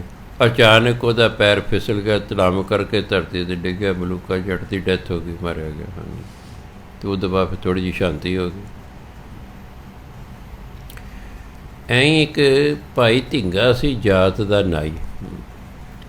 ਜਦੋਂ ਗੁਰੂ ਨਾਨਕ ਦੇਵ ਜੀ ਮਹਾਰਾਜ ਗੁਰਗੱਦੀ ਦੇਣ ਲੱਗੇ ਭਾਈ ਲਹਿਣਾ ਜੀ ਨੂੰ, ਸ਼੍ਰੀ ਚੰਦ ਜੀ ਅਤੇ ਲਖਮੀ ਦਾਸ ਵੀ ਕੋਲ ਖੜ੍ਹੇ ਸਨ। ਹੁਣ ਗੁਰੂਆਂ ਦੇ ਪੁੱਤਰ ਸਨ, ਰਿੱਧੀਆਂ ਸਿੱਧੀਆਂ ਦੇ ਹੋਣੀਆਂ ਸਨ ਕੋਲ। ਜਦੋਂ ਗੁਰੂ ਨਾਨਕ ਦੇਵ ਜੀ ਮਹਾਰਾਜ ਨੇ ਗੁਰੂ ਅੰਗਦ ਦੇਵ ਮਹਾਰਾਜ ਦੇ ਚਰਨਾਂ 'ਤੇ ਮੱਥਾ ਟੇਕਿਆ ਨਾ, ਅਤੇ ਕੋਲੋਂ ਸ਼੍ਰੀ ਚੰਦ ਕਹਿੰਦੇ, ਓਏ ਤੈਨੂੰ ਕੋੜ ਹੋ ਜੇ ਹੈ, ਤੂੰ ਕਹਿੰਦੇ ਗੁਰੂ ਨਾਨਕ ਤੋਂ ਮੱਥਾ ਟਿਕਵਾ ਰਿਹਾ। ਹੁਣ ਗੁਰੂ ਨਾਨਕ ਦੀ ਟੇਕਿਆ ਹੈ, ਗੁਰੂ ਅੰਗਦ ਦੇ ਟਿਕਵਾ ਤਾਂ ਨਹੀਂ ਨਾ ਰਹੇ। ਉਹ ਤਾਂ ਇੱਕ ਗੁਰਗੱਦੀ ਦੀ ਰਸਮ ਅਦਾ ਕਰਨੀ ਸੀ, ਪਰ ਹੁਣ ਬਚਨ ਹੋ ਗਏ ਨੇ। ਗੁਰੂ ਅੰਗਦ ਦੇਵ ਮਹਾਰਾਜ ਦਾ ਅੰਗੂਠਾ ਦੁਖਣਾ ਸ਼ੁਰੂ ਹੋ ਗਿਆ।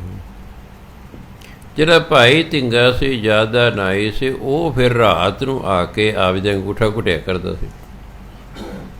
ਉਹ ਉਹਨਾਂ ਚਿਰ ਘੁੱਟਦਾ ਰਹਿੰਦਾ ਸੀ ਜਿੰਨਾ ਚਿਰ ਗੁਰੂ ਮਹਾਰਾਜ ਅੱਖਾਂ ਨਹੀਂ ਸੀ ਬੰਦ ਕਰ ਲਏ। ਜੇ ਫਿਰ ਸਮਝਦੇ ਹੁਣ ਇਹਨਾਂ ਨੀਂਦ ਆ ਗਈ ਹੈ, ਉਹ ਘੁੱਟਣੋਂ ਬੰਦ ਕਰਦਾ ਸੀ, ਘਰ ਚਲਾ ਜਾਇਆ ਕਰਦਾ ਸੀ। ਇੱਕ ਦਿਨ ਉੱਥੇ ਜਗੀਰਦਾਰ ਦੇ ਘਰ ਪ੍ਰੋਗਰਾਮ ਸੀ, ਜਿਵੇਂ ਕੱਲ੍ਹ ਨੂੰ ਸਵੇਰੇ ਹੋਵੇ ਪ੍ਰੋਗਰਾਮ। ਉਹ ਰਾਤ ਫਿਰ ਦਾਲਾਂ ਸਬਜ਼ੀਆਂ ਬੜਾ ਕੁਛ ਬਣਾਉਣਾ ਸੀ। ਭਾਈ ਧਿੰਗੇ ਦੀ ਡਿਊਟੀ ਸੀ ਜੀ, ਵੀ ਤੈਂ ਸਭ ਕੁਝ ਬਣਾਉਣਾ ਹੈ।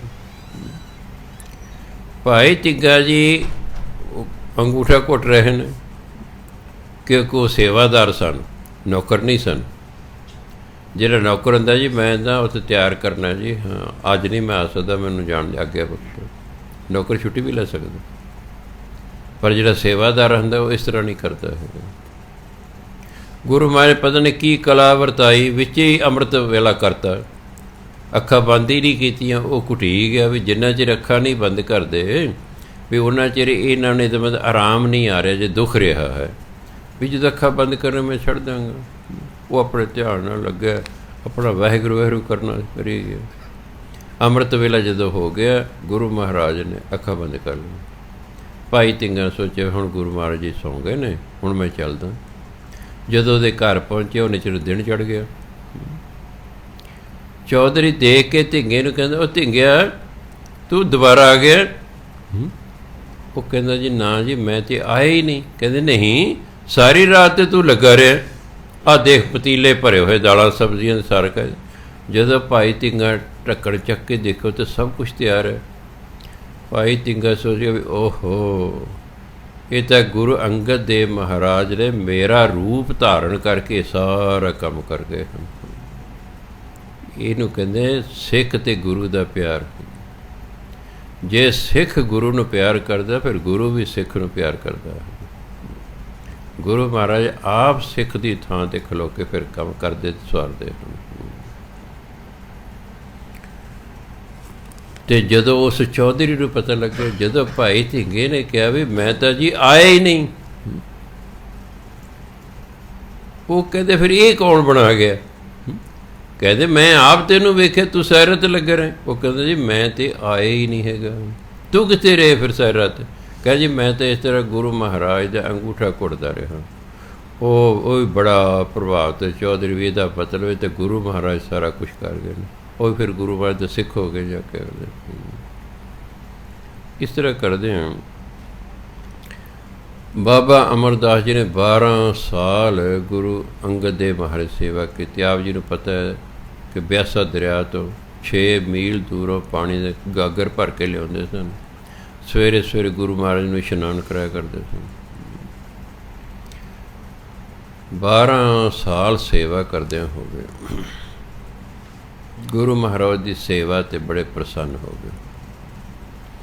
ਇੱਧਰੋਂ ਗੁਰੂ ਅੰਗਦ ਦੇਵ ਮਹਾਰਾਜ ਨੇ ਦੇਖਿਆ ਵੀ ਸਾਡਾ ਅੰਤਮ ਸਮਾਂ ਆ ਗਿਆ ਹੈ, ਵੀ ਇਹੀ ਇੱਕ ਹੈਗਾ, ਇਹ ਪੁੱਤਰ ਤਾਂ ਆਖੇ ਨਹੀਂ ਲੱਗਦੇ ਹੈਗੇ।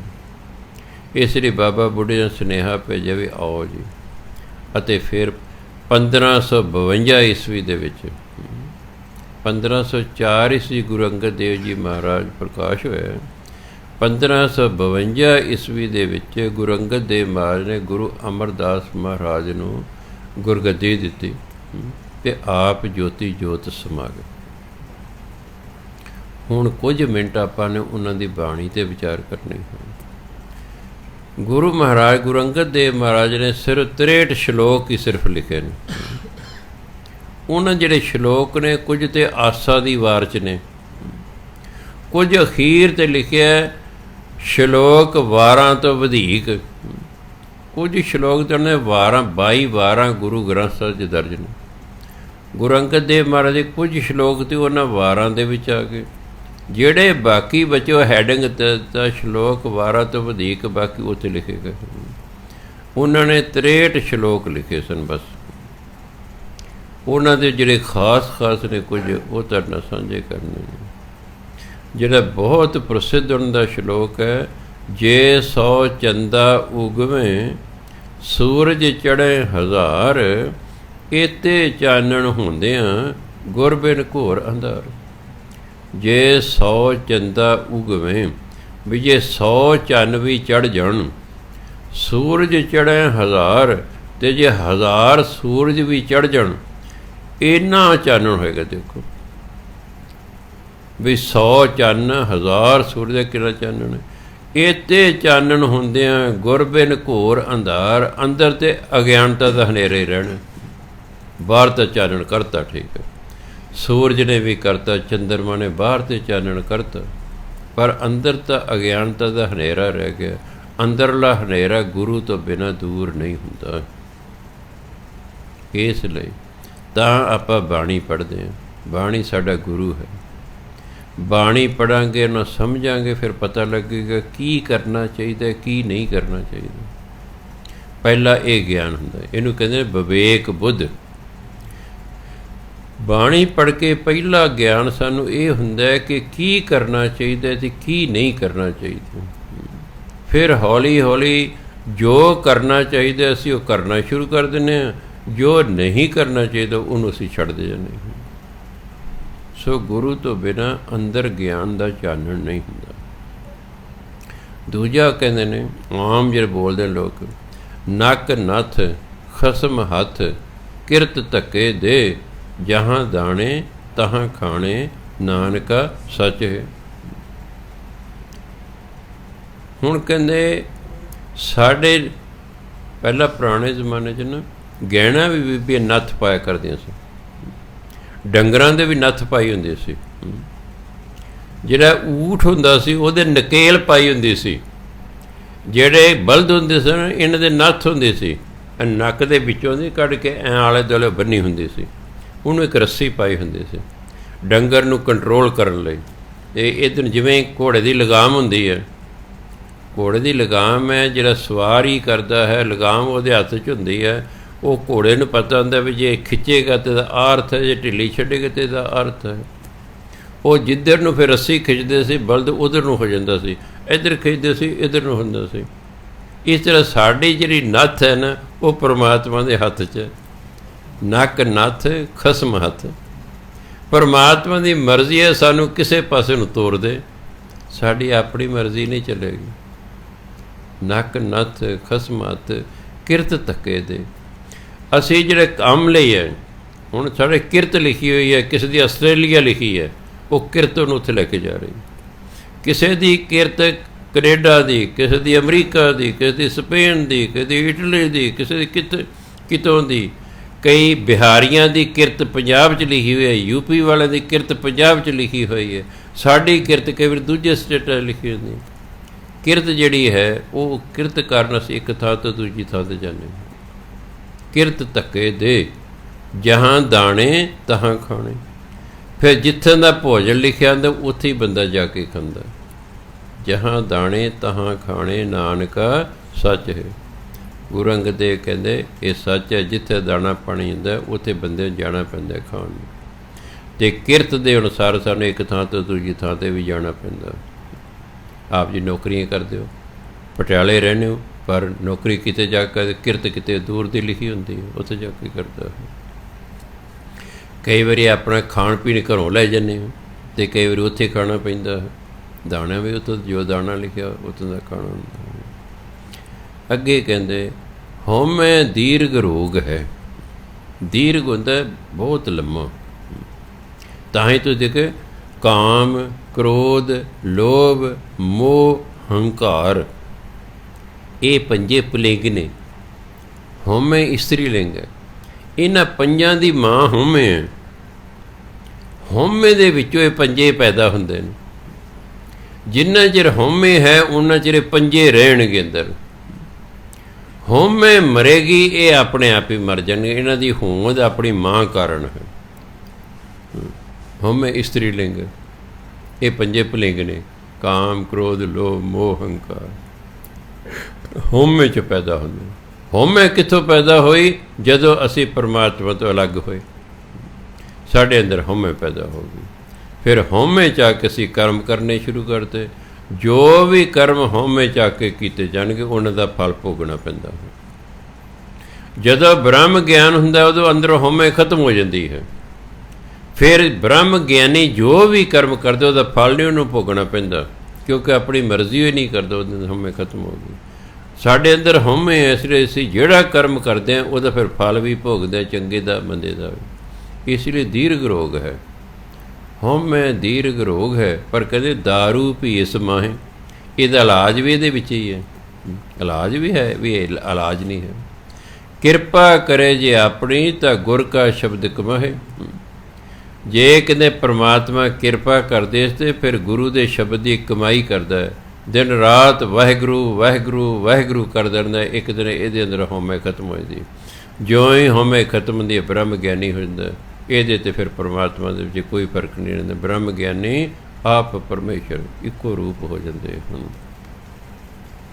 ਅੱਗੇ ਕਹਿੰਦੇ ਜੋ ਸਿਰ ਸਾਈਂ ਨਾ ਨਿਵੈ ਸੋ ਸਿਰ ਦੀਜੈ ਡਾਰ। ਬਾਬਾ ਫਰੀਦ ਜੀ ਕਹਿੰਦੇ ਜੋ ਸਿਰ ਸਾਈਂ ਨਾ ਨਿਵੈ ਸੋ ਸਿਰ ਕੱਪ ਉਤਾਰ। ਕੱਪ ਹੁੰਦਾ ਵੱਢ ਕੇ ਸੁੱਟ ਦਿਓ, ਅਤੇ ਡਾਰ ਵੀ ਹੁੰਦਾ ਲਾ ਦਿਓ। ਗੁਰੂ ਅੰਗਦ ਦੇਵ ਜਿਹੜਾ ਕਹਿੰਦਾ ਸਿਰ ਪਰਮਾਤਮਾ ਅੱਗੇ ਗੁਰੂ ਅੱਗੇ ਝੁਕਦੇ ਹੀ ਨਹੀਂ, ਉਸ ਸਿਰ ਤੋਂ ਕਹਿੰਦੇ ਕੀ ਕਰਾਉਣਾ। ਇਹ ਸਿਰ ਨੂੰ ਤਾਂ ਵੱਢ ਕੇ ਸੁੱਟ ਦੇਣਾ ਚਾਹੀਦਾ। ਸਿਰ ਝੁਕਣਾ ਚਾਹੀਦਾ, ਗੁਰੂ ਦੇ ਅੱਗੇ ਝੁਕਣਾ ਚਾਹੀਦਾ। ਫਿਰ ਕਹਿੰਦੇ ਨਾਨਕ ਸੋ ਸਲਾਹੀ ਹੈ ਜਿਨ ਕਾਰਣ ਕੀਆ। ਕਾਰਨ ਦੀ ਸ੍ਰਿਸ਼ਟੀ, ਜਿਸ ਨੇ ਸ੍ਰਿਸ਼ਟੀ ਰਚੀ ਹੈ ਭਾਈ ਕਹਿੰਦੇ ਉਹਦੀ ਸਿਫਤ ਸਲਾਹ ਕਰਨੀ ਚਾਹੀਦੀ ਹੈ। ਅਤੇ ਸ੍ਰਿਸ਼ਟੀ ਕਿਸ ਨੇ ਰਚ ਰਹੀ ਹੈ? ਪਰਮਾਤਮਾ ਨੇ। ਇਸ ਲਈ ਸਿੱਖ ਧਰਮ ਸਿੱਧੇ ਹੀ ਪਰਮਾਤਮਾ ਨੂੰ ਯਾਦ ਕਰਦਾ, ਉਹਦੀ ਪੂਜਾ ਕਰਦਾ। ਬਾਕੀ ਤਾਂ ਧਰਮਾਂ ਵਾਲੇ ਜਿਹੜਾ ਹੈ ਹੋਰਾਂ ਦੀ ਕੋਈ ਦੇਵੀ ਦੇਵਤਿਆਂ ਦੀ ਵੀ ਪੂਜਾ ਕਰਦੇ ਨੇ, ਪਰ ਗੁਰਬਾਣੀ ਕਹਿੰਦੇ ਨਹੀਂ, ਪੂਜਾ ਜਿਸ ਨੇ ਸੰਸਾਰ ਬਣਾਇਆ ਉਹਦੀ ਕਰਨੀ ਚਾਹੀਦੀ। ਇਸ ਲਈ ਸਾਡਾ ਜਿਹੜਾ ਸ਼ਬਦ ਹੈ ਉਹ ਵਾਹਿਗੁਰੂ ਹੈ। ਕਿਉਂਕਿ ਜੇ ਅਸੀਂ ਰਾਮ ਰਾਮ ਕਹਿੰਦੇ ਹਾਂ ਤਾਂ ਧਿਆਨ ਰਾਮਚੰਦਰ ਵੱਲ ਹੋ ਸਕਦਾ ਹੈ, ਰਾਮ ਰਾਮ ਕਹਿੰਦੇ ਹੋਏ, ਪਰ ਰਾਮਚੰਦਰ ਜੀ ਮਹਾਰਾਜ ਦਾ ਪਰਮਾਤਮਾ ਨੇ ਬਣਾਇਆ। ਅਤੇ ਸਿੱਖ ਨੂੰ ਹੁਕਮ ਹੈ ਜਿਸ ਨੇ ਸਭ ਕਿਸੇ ਨੂੰ ਬਣਾਇਆ ਹੈ ਤੁਸੀਂ ਉਹਦੀ ਪੂਜਾ ਕਰਨੀ ਹੈ। ਨਾਨਕ ਸੋ ਸਲਾਹੀ ਹੈ ਜਿਨ ਕਾਰਨ ਕੀਆ। ਜਿਸ ਨੇ ਸ੍ਰਿਸ਼ਟੀ ਰਚੀ ਹੈ ਕਹਿੰਦੇ ਉਹਦੀ ਸਿਫਤ ਸਲਾਹ ਕਰਨੀ ਚਾਹੀਦੀ, ਤਾਂ ਸਿੱਖ ਵਾਹਿਗੁਰੂ ਵਾਹਿਗੁਰੂ ਵਾਹਿਗੁਰੂ ਕਰਦੇ। ਜੈਸਾ ਸੇਵੈ ਤੈਸੋ ਹੋਵੇ। ਵਾਹਿਗੁਰੂ ਵਾਹਿਗੁਰੂ ਵਾਹਿਗੁਰੂ ਵਾਹਿਗੁਰੂ ਕਰਦਿਆਂ ਬੰਦਾ ਇੱਕ ਦਿਨ ਵਾਹਿਗੁਰੂ ਦਾ ਰੂਪ ਹੋ ਜਾਂਦਾ। ਵਾਹਿਗੁਰੂ ਵਾਲੇ ਸਾਰੇ ਗੁਣ ਉਸ ਦੇ ਵਿੱਚ ਪੈਦਾ ਹੋ ਜਾਂਦੇ ਹਨ ਕਿ ਜੈਸਾ ਸੇਵੈ ਤੈਸੋ ਹੋਵੇ। ਜਿਹੋ ਜਿਹੇ ਕੋਈ ਯਾਦ ਕਰ ਦਿੰਦਾ ਬੰਦਾ ਸਮਾਂ ਪਾ ਕੇ ਉਹੋ ਜਿਹਾ ਹੋ ਜਾਂਦਾ। ਜਦੋਂ ਅਸੀਂ ਪਰਮਾਤਮਾ ਵਰਗੇ ਹੋ ਜਾਵਾਂਗੇ ਫਿਰ ਸਾਡਾ ਉਹਦੇ ਨਾਲ ਮੇਲ ਹੋ ਜਾਏਗਾ। ਅਜੇ ਉਹਦੇ ਨਾਲ ਸਾਡਾ ਮੇਲ ਨਹੀਂ ਹੋ ਰਿਹਾ ਕਿਉਂਕਿ ਅਸੀਂ ਉਹਦੇ ਵਰਗੇ ਨਹੀਂ ਅਜੇ ਹੋਏ। ਗੁਰੂ ਮਹਾਰਾਜ ਸਈ ਪੂਰੇ ਸ਼ਾਹ ਜਿਨੀ ਪੂਰਾ ਪਾਇਆ, ਅਤੇ ਪੂਰਾ ਇੱਕ ਹੀ ਹੈ ਸੰਸਾਰ 'ਚ, ਉਹ ਹੈ ਪਰਮਾਤਮਾ। ਅਸਲ ਸ਼ਾਹੂਕਾਰ ਕੌਣ ਨੇ? ਜਿਹਨੇ ਉਸ ਪੂਰੇ ਨੂੰ ਪਰਮਾਤਮਾ ਨੂੰ ਪ੍ਰਾਪਤ ਕਰ ਲਿਆ। ਅਸਲ ਸ਼ਾਹੂਕਾਰ ਉਹ ਨੇ। ਲੋਕਾਂ ਦੀ ਨਜ਼ਰਾਂ 'ਚ ਤਾਂ ਸ਼ਾਹੂਕਾਰ ਉਹ ਨੇ ਜਿਹਨਾਂ ਕੋਲ ਬਹੁਤ ਧਨ ਦੌਲਤ ਹੈ, ਪਰ ਧਰਮ ਕਹਿੰਦਾ ਅਸਲ ਸ਼ਾਹੂਕਾਰ ਉਹ ਨੇ ਜਿਨ੍ਹਾਂ ਨੇ ਪਰਮਾਤਮਾ ਨੂੰ ਪ੍ਰਾਪਤ ਕਰ ਲਿਆ ਹੈ। ਜਦੋਂ ਤੁਹਾਡੇ ਕਿਸੇ ਨੇ ਪਰਮਾਤਮਾ ਨੂੰ ਪ੍ਰਾਪਤ ਕਰ ਲਿਆ, ਵੱਡੇ ਵੱਡੇ ਸ਼ਾਹੂਕਾਰ ਤੁਹਾਨੂੰ ਆ ਕੇ ਮੱਥੇ ਟੇਕਣਗੇ। ਇਸ ਲਈ ਸਿੱਖ ਕਹਿੰਦਾ ਅਸਲ ਸ਼ਾਹੂਕਾਰ ਉਹ ਹੈ ਜਿਹਨੇ ਪਰਮਾਤਮਾ ਨੂੰ ਪ੍ਰਾਪਤ ਕਰ ਲਿਆ। ਕਹਿੰਦੇ ਮਨਮੁਖ ਕਿਹਨੂੰ ਕਹਿੰਦੇ ਨੇ? ਦੇਂਦੇ ਥਾਵੋਂ ਦਿੱਤਾ ਚੰਗਾ, ਮਨਮੁਖ ਐਸਾ ਜਾਣੀ। ਜੋ ਦੇ ਰਿਹਾ ਹੈ ਉਹਦੇ ਨਾਲੋਂ ਉਹਦੀ ਦਾਤ ਨੂੰ ਪਿਆਰ ਕਰਨਾ ਹੈ। ਦਾਤ ਪਿਆਰੀ ਵਿਸਰਿਆ ਦਾਤਾਰਾ ਕਹਿੰਦੇ ਕਿ ਨਹੀਂ? ਦਾਤੇ ਨਾਲੋਂ ਲੋਕਾਂ ਨੂੰ ਦਾਤ ਪਿਆਰੀ ਹੈ। ਜਿਹਨੂੰ ਦਾਤੇ ਨਾਲੋਂ ਦਾਤ ਪਿਆਰੀ ਹੈ, ਧਰਮ ਕਹਿੰਦੇ ਮਨਮੁਖ ਹੈ। ਵੀ ਤੂੰ ਉਹਨੂੰ ਪਿਆਰ ਕਰ ਜਿਸ ਨੇ ਤੈਨੂੰ ਦਾਤ ਦਿੱਤੀ ਹੈ। ਤੂੰ ਉਹਨੂੰ ਤਾਂ ਭੁੱਲ ਗਿਆ, ਦਾਤ ਨੂੰ ਪਿਆਰ ਕਰਦਾ।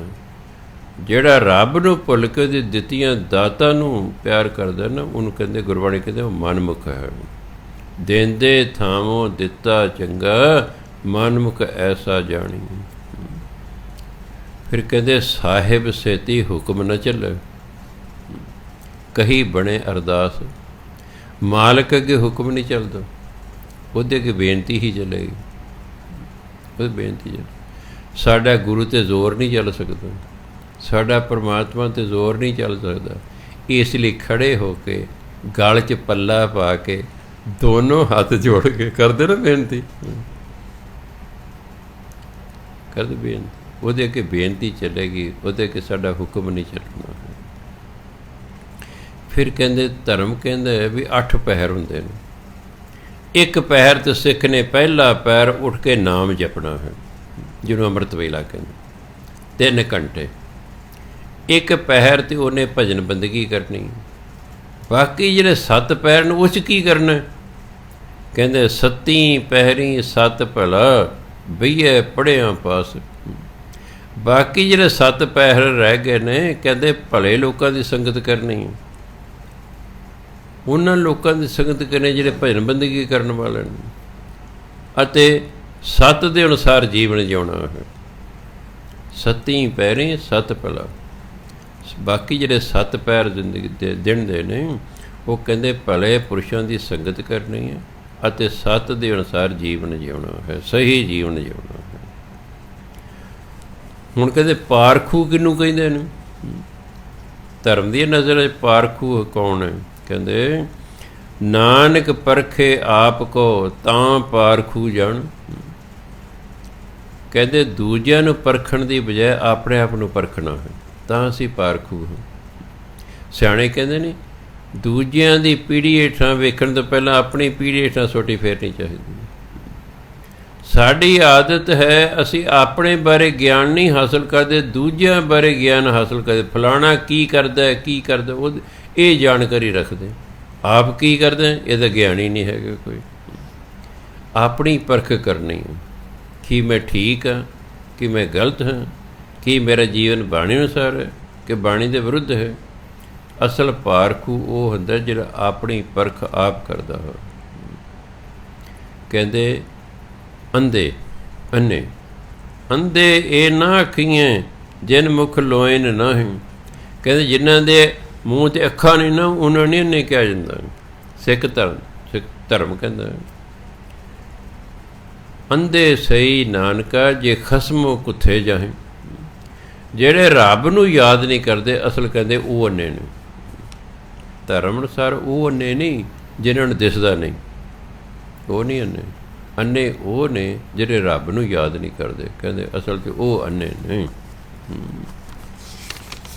ਅਤੇ ਅਖੀਰ 'ਤੇ ਕਹਿੰਦੇ ਜਾਂ ਸੁਖ ਤਾਂ ਸ਼ਹਰਾਵਿਓ ਦੁੱਖ ਪੀ ਸੰਭਾਲਿਓ ਏ। ਨਾਨਕ ਕਹੈ ਸਿਆਣੀਏ ਇਉਂ ਕੰਤ ਮਿਲਾਵਾ ਹੋਏ। ਕਹਿੰਦੇ ਰੱਬ ਨਾਲ ਮੇਲ ਕਿਵੇਂ ਹੋ ਸਕਦਾ ਹੈ?